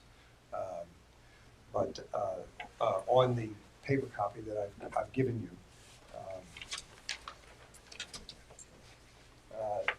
you can see that there are lighter colored lines that look to be free form and drawn rather than being drafted orthogonally. Those are the contour lines, and the numbers associated with those lines represent the height above sea level.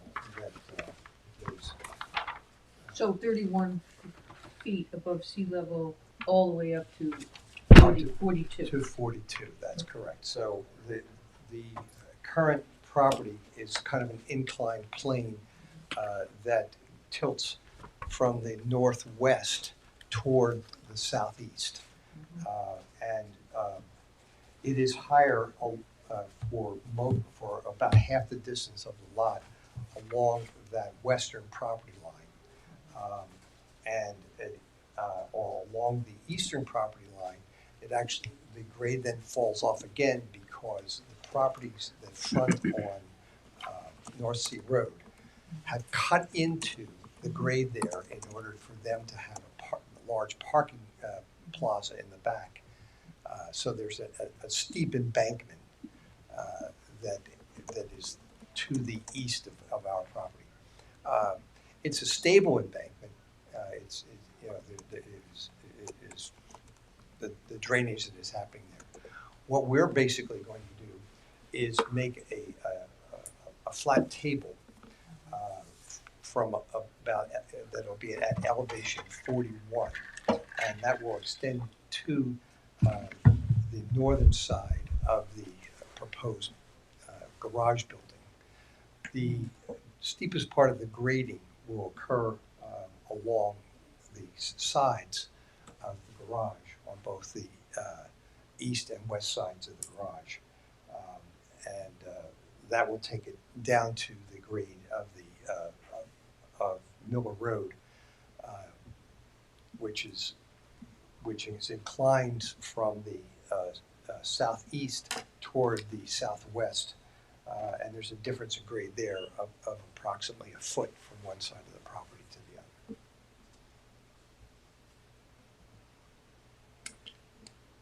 other. Bill, did you move the pool at all? Did the pool dimensions change? I don't believe so.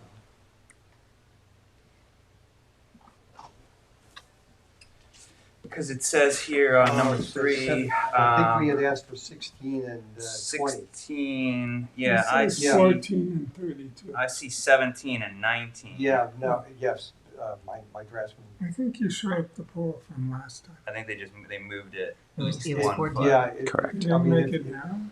No. We can make that say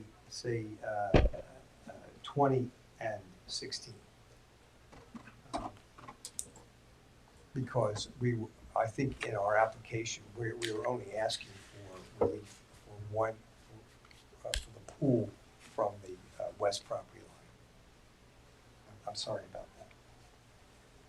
So you're saying instead of 19, it could be 20? It would be 20, which is And what's instead of required. 17, yes, and 17 would be? Would change to 16. Oh, okay. And that's how the application was noticed. Okay, so we'll assume that we're going to keep it as noticed, 16 and 20, which is fine.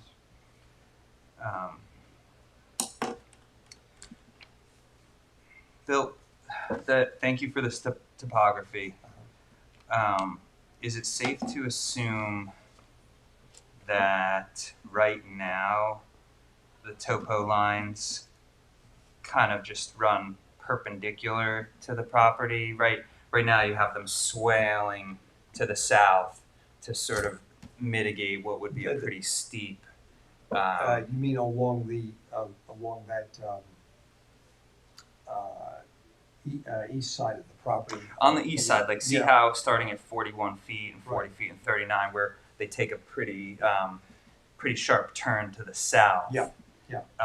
Yes, basically what they do is they come in, you're right, not exactly perpendicular, but yes, in a more perpendicular grade. However, that part that you see there is an embankment.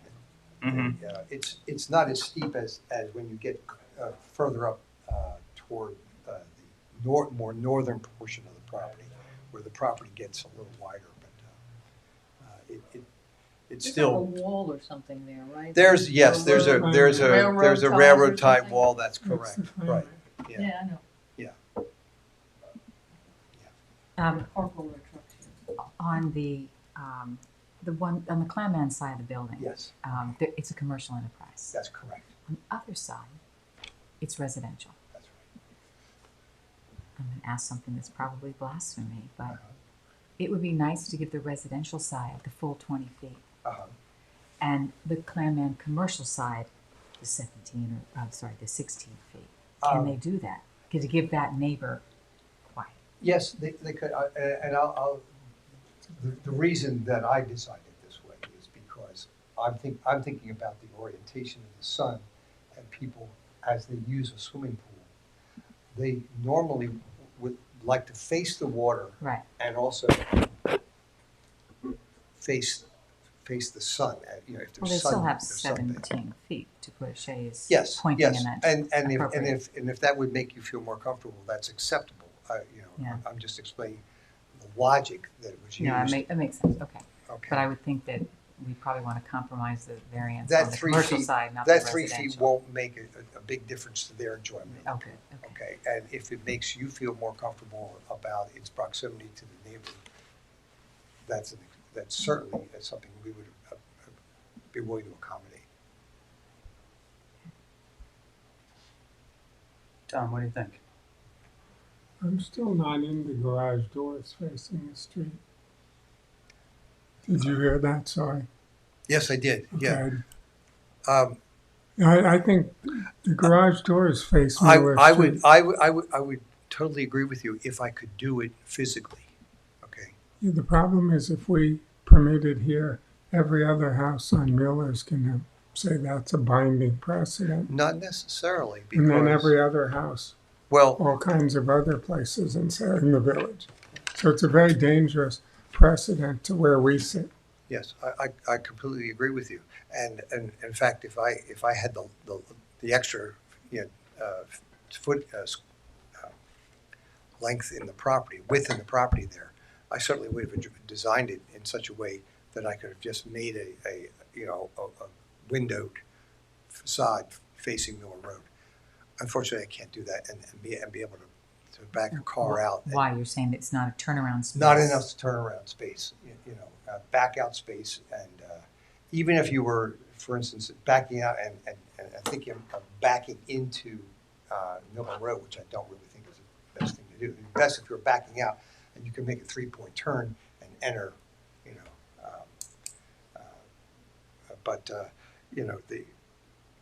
there's no way to do that. So we're faced with having to do it.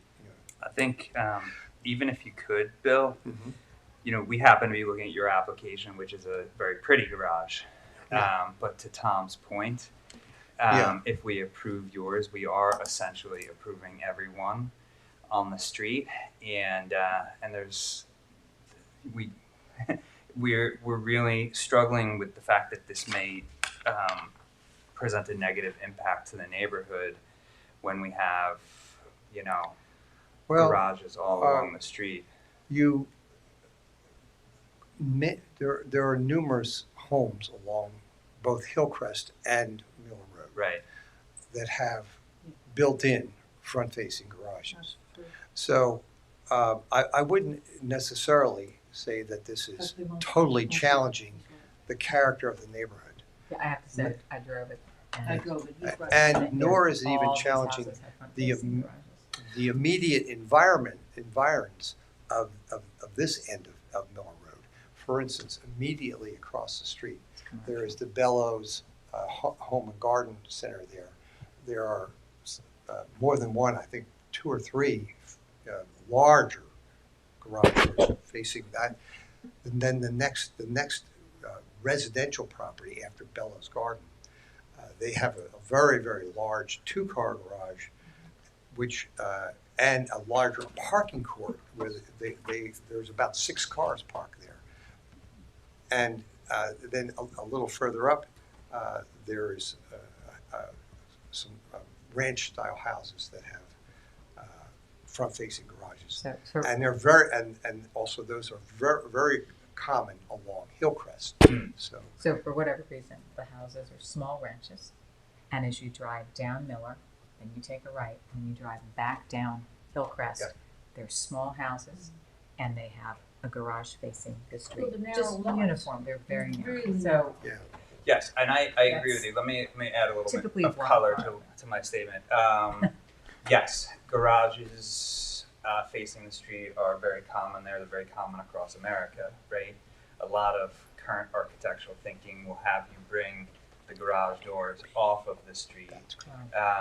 Were you proposing a home, a ranch house with a garage attached facing the street? I would say, well, it does meet the neighborhood character, and even though the ARB may have something to say about it.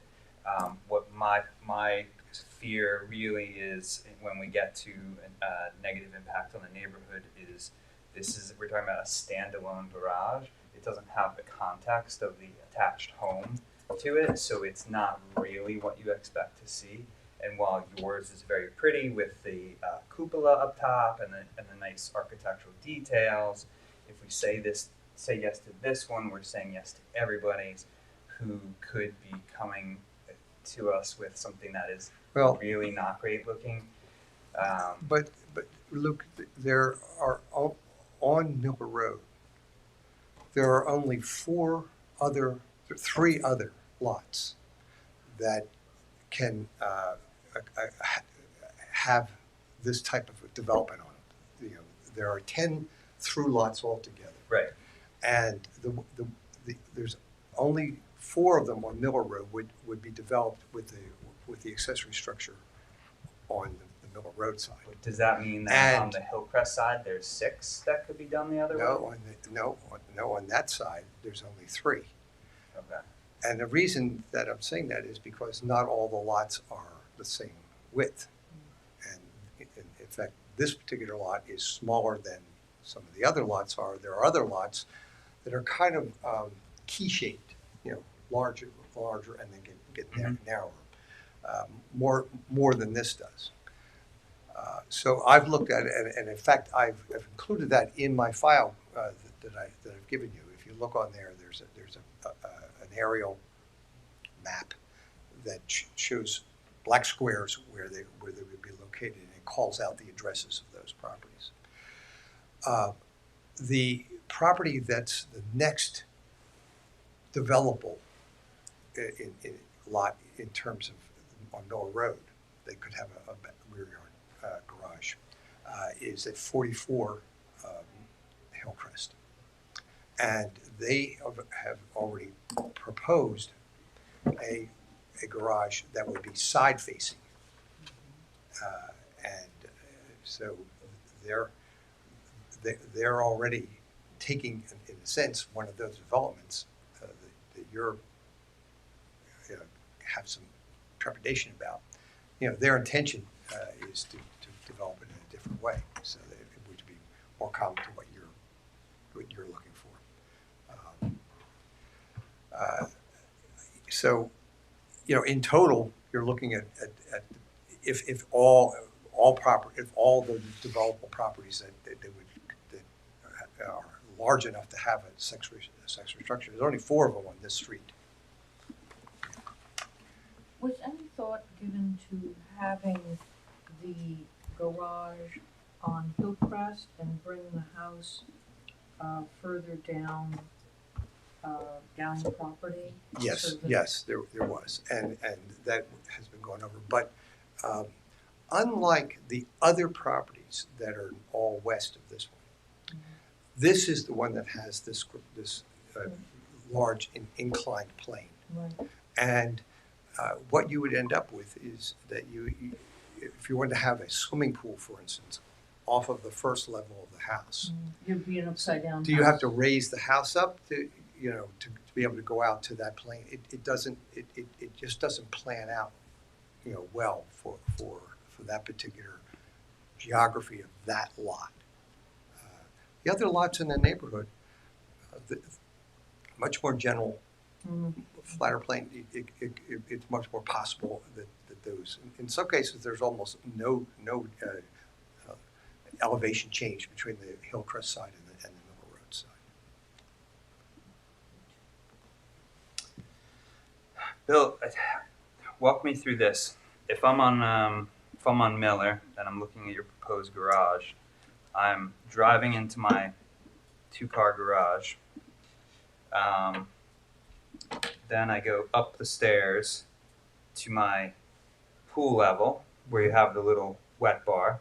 Yeah. The garage is essentially a story and a half tall, right?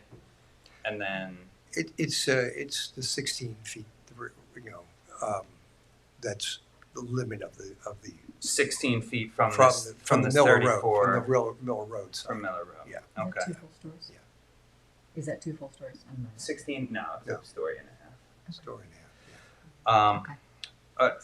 Okay, so in the context of the 5 points, I do feel that, let me find the right one.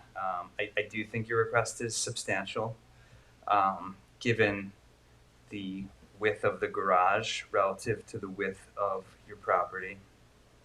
I do think the garage will have an adverse effect or impact on the physical or environmental conditions in the neighborhood. I think that for two reasons.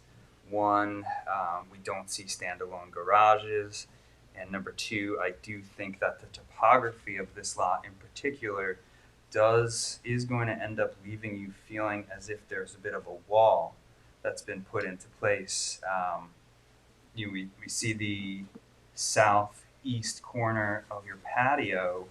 Your patio is at 41 feet, and the next topo is 39, so let's call it 40. Like, we're going to have potentially an 18-inch, 24-inch wall to the right. We're going to have the pretty substantial staircases to the west, and then we have the garage. I am personally What's the height of the garage? 16.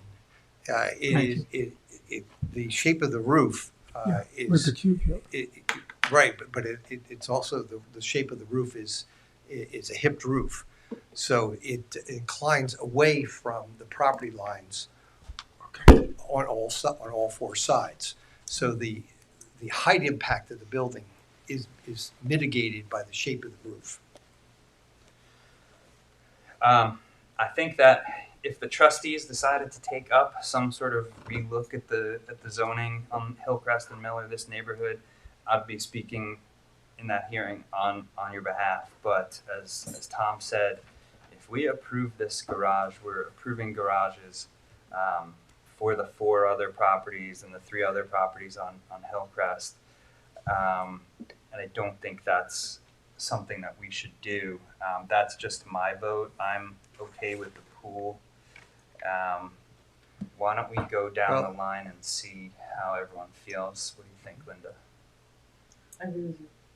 Tom? Me too. Agreed. Agreed. Joyce? Yeah, I agree. I think it could set a dangerous precedent, and one of the neighbors has already, also submitted a letter recently on the 21st, expressing concerns about that as well. The traffic issue and also the precedent issue. Well, the traffic issue that is not a valid argument. People are already using Miller Road as the parking for their Hillcrest Avenue residences, or vice versa. They're using their Hillcrest side for their Miller Road. This is not going to add to any traffic. There's still cars to be parked. It's just that it's going to shelter the cars. So it's not going to be an increase in traffic. And I'll add, if there's not a detached garage here, there will have to be a 4-car driveway to accommodate the parking requirements for the house. Right. So the access and the driveway on Miller Road would be unchanged in either scenario. Right. Bill, there was a similar application a few months ago for a pool and a garage. You were the architect for that. I was the architect for that. The applicant got a similar read from the board, and they decided to pull their request for the garage so that it wasn't denied and stuck with the property in perpetuity. I do think that this neighborhood would be a good candidate for a relook at how zoning is treated. But I think you've sort of heard the way we're leaning. I took that route. Yeah. I think that was the smart route. And I included that in, my petition for this variance. Right. The reason that was given was that and I think it came from this board. This board opposed it and opposed, didn't seem to be open to allowing a change in the code so that you wouldn't be faced with variances on this, and it would clarify it. The petition, which was signed by by a substantial portion of the community, pointed out that, that what the petitioners were asking is that to be able to use the property, to its, potential value, just as other similar size, 7.5 zoned properties are in many, many other lots, because there's a lot of 7.5 zoned properties in the village of Southampton.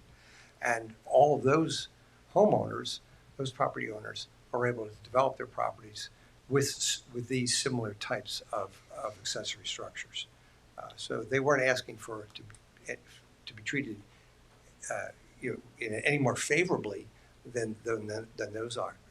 In fact, they were asking to get a little bit of parity with what the other property owners of this size, how they can enjoy and develop their properties. Well, I think the code is clear on what is and what isn't allowed. Well, on the on code this is property. clear, is what the code does is recognizes that there is this condition of 2 front yards on a number of properties in the village. In fact, I've documented to you all of those properties that exist within, in fairness, I mean, I must admit that each one of those zones, those different zones, have their own peculiarities, but each of the ones that as they are different, they've also been given the relief, even though they don't compare to each of the other zones in the that have houses that have through lots. So it's not as if you would say that it's been treated one way throughout the rest of the village. Right, and that's where context matters, and that really, for me, is why this is a substantial request. But in this particular case, what this does, this makes it the way if you're interpreting it the way you seem to be, you seem to be taking this possibility out of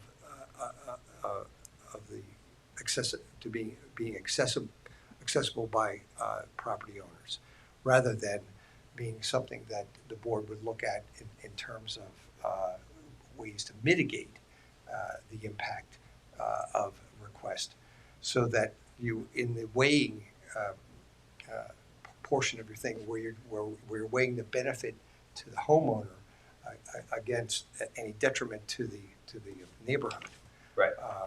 And the argument that is made in the petition is that the neighborhood sees this as being something that would be a benefit to the property owners and not a detriment to the neighborhood. Well, not every neighbor agrees with you. We do have some neighbors going on record the opposite. I do think contextually, given the abbreviated width on Miller, this is a substantial request. I mean, if you do this, this has been heard by for both the 44 Hillcrest and in the previous application that we had made, and we petitioned and gotten signatures in both the 2 other instances where this has been noticed and hearings held. There's been no one who's shown come forward to object to it. These petitions and the letters of support have all been favorable. No one bringing up a negative thing. So I can't see where on the record there is a great deal of opposition or pushback from the neighborhood. In fact, I think that the neighborhood recognizes this as being something that would allow it to be developed to its rightful potential. Well, here's my final word on it. I think what you're asking us to do is rezone the neighborhood, and we're not legislators. We have the power to grant relief for individual properties. There's probably a legal term for rewriting the law by judgment, and I don't think that's within our purview. I don't see how you're rewriting the zoning for the neighborhood. The neighborhood is zoned 7.5. Well, There no, are okay, so other, there let me are other clarify. 7.5 size lots throughout many parts of the village. And most of those have received similar, the ability to have similar type of accessory structure development on their properties. And this does fall, within, and is less than the lot coverage restrictions that the village provides. It's also within the pyramid and building setback requirements, other than our requests about the pool, which we could make some other compromises on. Okay. Does anyone else have anything they want to add to this? No? Bill, is it in the petition, or have you discussed with the board whether a one-car garage is a feasible alternative, whether that meets your client's needs? Well, it would help, but he wishes to be able to park and store 2 cars. It hasn't been pursued, but I mean we certainly could could go to him about that. I mean sometimes half a loaf is better than none at all. So If this was a pool house and not a garage, would we have a problem with it? What kind is a pool house on the second floor? If No, it, just a pool, it was just, instead of being a garage, it was literally a pool house. if it were a pool house, it would be much smaller. There are a lot more possibilities. The grading would be very different. It would be an Have to be upgraded to it would be an entirely different application. well, let me point out that if it was a pool house, for instance, and you were entering it from the pool side of the house, and you would be measuring your height from grade at that level. So instead of this having about a 10-foot exposure at that elevation, now you would have a full 16-foot elevation. So it would look, you could embank around that on the Miller Road side. So, but it would then sit up on top of a hill. So there would be, in a sense, more of a volumetric impact than the way that this is set into the space, because of the necessity of keeping the cars at the road grade height. Brian, do you feel like the board's opinion on the record is complete? I think the biggest key, and Alex picked up on it in his ask, was you were talking about the width of the garage in relation to the width of the property and the impact on Miller. Okay. So Bill, I don't want to deny your garage and have you not be able to ever come back for it.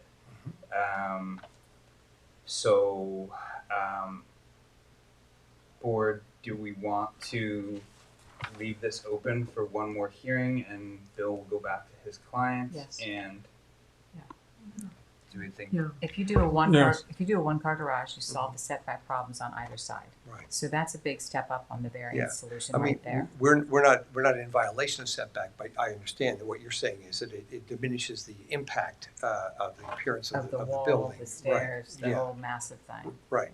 And you'd provide a plan that shows the pool, as you suggested, reoriented east-west on the site. Right. To put the 20 feet on the resident side and put the 17 Yes. feet on the. Well, not to external side. reorient the No, pool, yeah. just to shift it. Yeah, not the Correct, reorient. yeah. Correct. Sorry. Yeah, just to move it, those 3 feet over and just switch the setback. The setback, yeah, I mean, we're still asking for the same relief for the pool, just from the Sure. switching it. Brian, I would would we say, have to re-advertise in that scenario? If the relief switches from the east to the west side of the property? 20 is the minimum? 20, yes. Technically, yes. I mean, we do have time to renotice for the September meeting, I believe. Okay. Yeah. The impact that change would have is it moves it closer to the commercial. Right. Well, Right, that's which is good. for the board to decide, but the Yeah. technicality as to whether it has to be noticed Right. is such that it does have Yeah. does I have think to the be board noticed. likes that move towards the commercial side. Yeah, I mean, I don't have a problem with it. You know, Okay. yeah, I mean, no pushback on that at all. What I was just simply trying to do is avoid having to renotice, that's all. Okay. And I'm just pointing at an adjournment to the next meeting and a renotice isn't going to delay you any further because there's one meeting at the end of September and we're able to renotice for that. Okay, we have enough time. I mean, within that timeframe, I can redesign the garage. But would the new notice, the wording would be that it would be a single car garage rather than a two-car garage? Is that what we're renoticing for? The renotice would be for the change in the pool, but if you're able to show us plans, we can change the wording on the notice if you're able to provide that in time. If not, you could provide amended plans to the board up until a week before the meeting. Okay. And I can tell you the notice for that is going to be due to the newspaper on Friday, September 6th. So if you're able to get it into the building department before then, we'll adjust the notice accordingly. If not, the relief from this board isn't any different. You could just provide updated plans. 6th, did you say? Yep, that's when the building department will notice. We would need it. We'd need it. Before that, Before yeah, that. you're right. The week of Labor Day. All right. So, how you proceed with the design is up to you. I don't want you to take the idea of the one-car garage as something that is approvable. I want to be upfront with you and say I would very likely still vote to deny that. I don't know how the rest of the board feels. I can't give you advice, but I feel like pulling the garage portion of the application would be your best move to keep your options open for the future.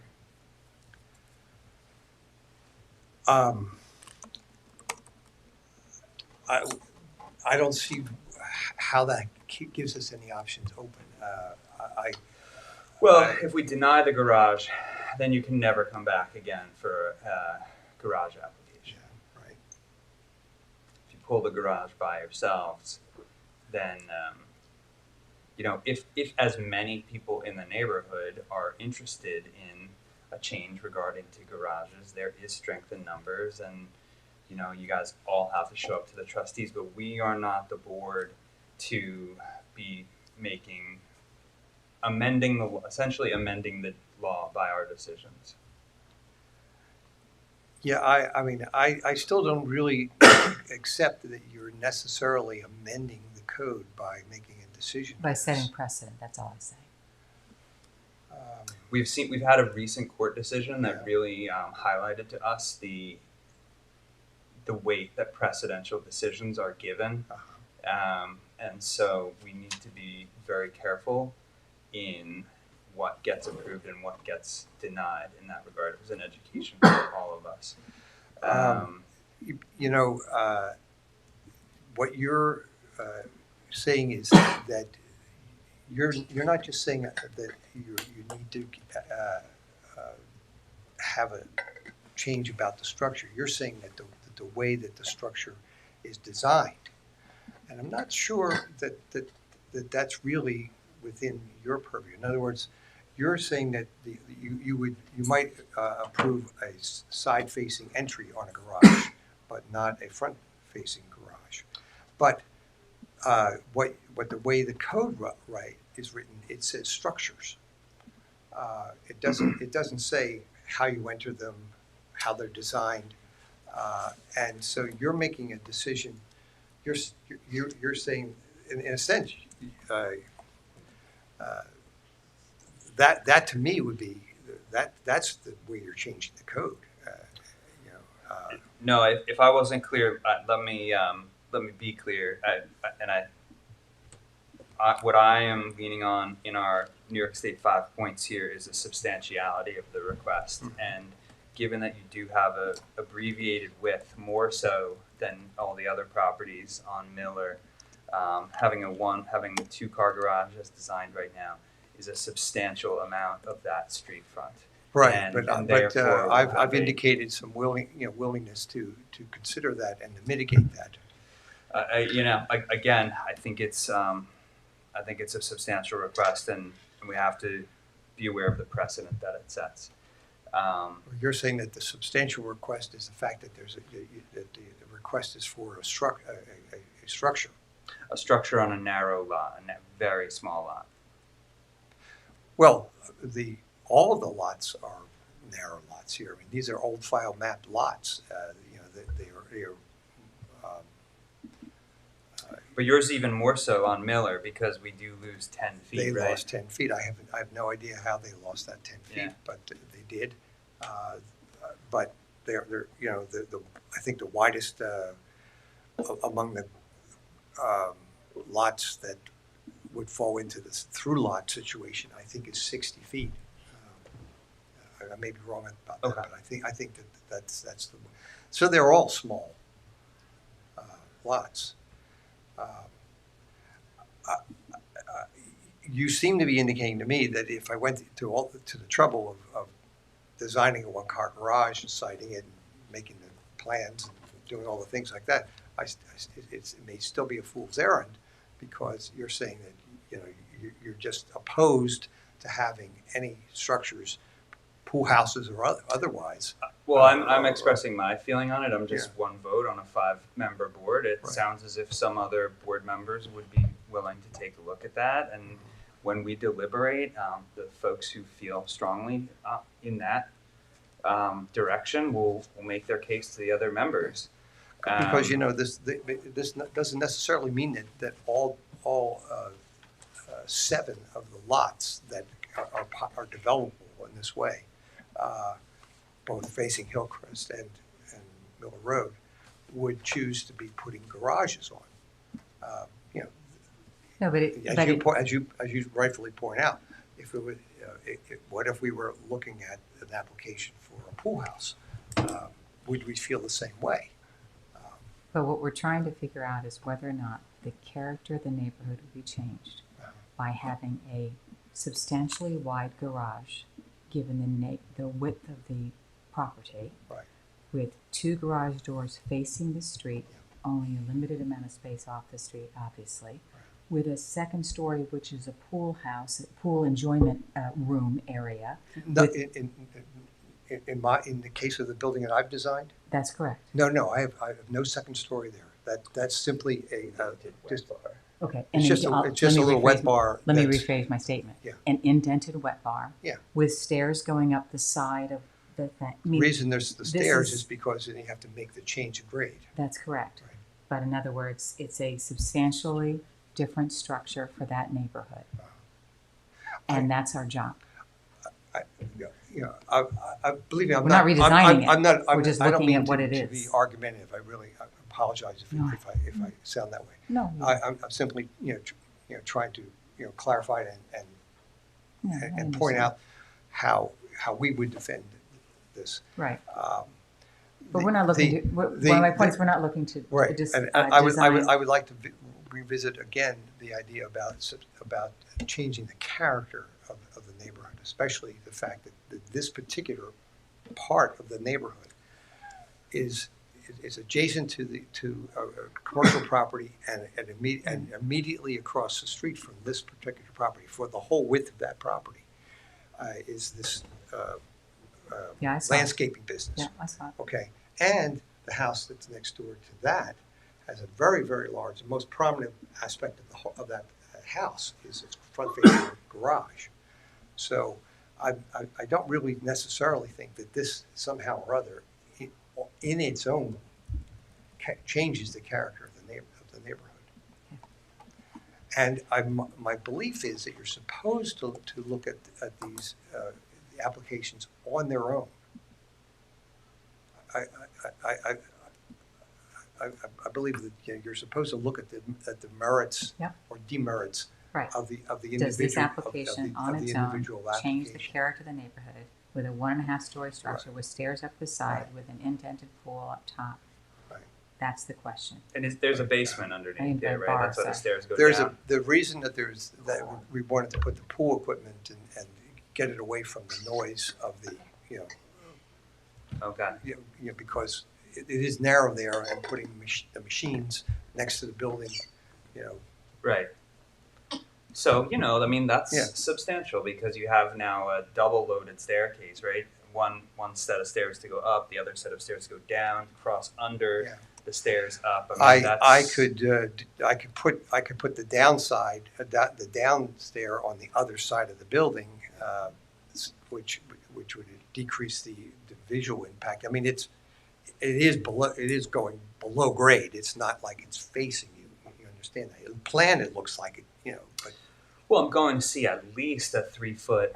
I'm going to see 3 feet of my retaining wall if I'm standing at the back top side step. of On the back side side, of it. yes, If I'm standing at the that's- top step, I'm going to okay. see All right. a 12-foot tall wall Okay. from looking down the Right, stairs. right. So, Yeah. it's not ordinary to have basements underneath garages. Yeah. So that speaks to the substantiality of the request. Mhm. I don't know if there's anything more to say on this tonight. Okay. All right. Okay. Mhm. We're going to leave it open until next month. Okay. I think you've heard at least which way I am leaning, but there are members here that feel it may be worth the time to look at an alternate view. If you do so, I'll just ask that you really do it with an eye towards what you see visually from the street, what kind of retainage we see. You may want to take a look at the patio design, the southeast corner of the patio, and how that meets the grade and the topography there. Okay. All right. Okay. Yeah, I mean, I think that's very fair, and I appreciate everyone's comments. I mean, I think you've all been very helpful, and you made me feel comfortable, in the way that we've discussed this. I appreciate, not being cast as the villain. Nobody's cast as the villain. Bill, I've known you for I'm 20 not here to despoil years. anybody's neighborhood. Okay. All All right. So we will. Just before you do that, I just want to point out something I was looking at, which is consistent with what the board's perception has been with respect to Miller as you proceed westerly towards Windward Way. And that is that this lot, which is the first residential lot on the north side, is 50 feet wide on Miller. There is one property immediately to the west of that that's 40 feet wide, and then everything western that goes west of that, where there is a house lot, is 60 or more feet in width, some being 70, 80, and 100. So it's consistent with what you were discussing before. As to, right. Right. Yes, but I believe that the lots that are through lots that have an accessory building, the opportunity for that only happens on 4 of the lots, including ours. Right, and I think you provided a document at the last hearing regarding right, that. Yes. Yeah. All right. Thank you, Brian. Bill, do you want to have the last word? No, I think fine. Okay. My last word is thank you for your time and your Thank patience. you for letting us hear us out. Okay, I'll move to leave this application open for all purposes to the September hearing. Do I have a second? Okay, all in favor? All right. Thanks. And Bill, regardless of what you submit, we just need a digital copy of this tomorrow. Okay. Thank you. All right. I'll put it on the thumb drive and give it to you tomorrow. Okay, you can also email it if that's easier. Just email. Email it to building inspector at southamptonvillage.org, a PDF of this. I'd rather take a Okay. Thank you. Thanks. Thanks, Bill. Alex, you had 2 work session discussion items. I think we covered the first one, 1430 Meadow, at the Yep. top of the meeting. That's right. I believe that's been addressed. The other thing is I'm just going to ask the board to consider the fall meeting schedule. Right now, we only have one more meeting scheduled, and that's a Thursday, September 26th. Okay, thanks, Bill. Because we work ahead of time, we'll soon be hitting the cutoff for that meeting, and by the time we have that meeting, we'll have started to take in applications for our future meetings. So we will ask the board to at least set an October meeting, and if it's helpful, you may want to take a look at the calendar for the rest of the year. Okay. I know there's a draft schedule that's on the Dropbox, so I can pull up what the suggested dates would be. I know there's some holidays that would get in the way of our normal schedule. So for November, October. Wait, October. For October, starting in October, the dates would typically be the Tuesday, October 8th, and a Thursday, October 24th. two names. And as you know, wherever possible, we've asked the board to, if there's only enough caseload for one meeting, to go for the Thursday. Makes it easier for staff rather than the Tuesday. Yes, okay. How do we feel, guys? Do you said the 24th? Could the 17th work, Alex? Let me check. Typically, the off dates are used by the trustees. Okay. I won't be here on the 17th. Okay, so the 24th. We're talking October. 24th? I'm out of town, but I can join by Zoom. Me too. What? You're allowed two Zoomers, right? Yes, I can be here. as long as You three have Linda to be and here. Carol can definitely be here on the 24th. Okay. Okay, so we'll set the 24th for now. Brian, that works for you? It does, yes. Okay. And then as far as November goes, let me pull up our draft calendar. So the fourth Thursday in November is Thanksgiving.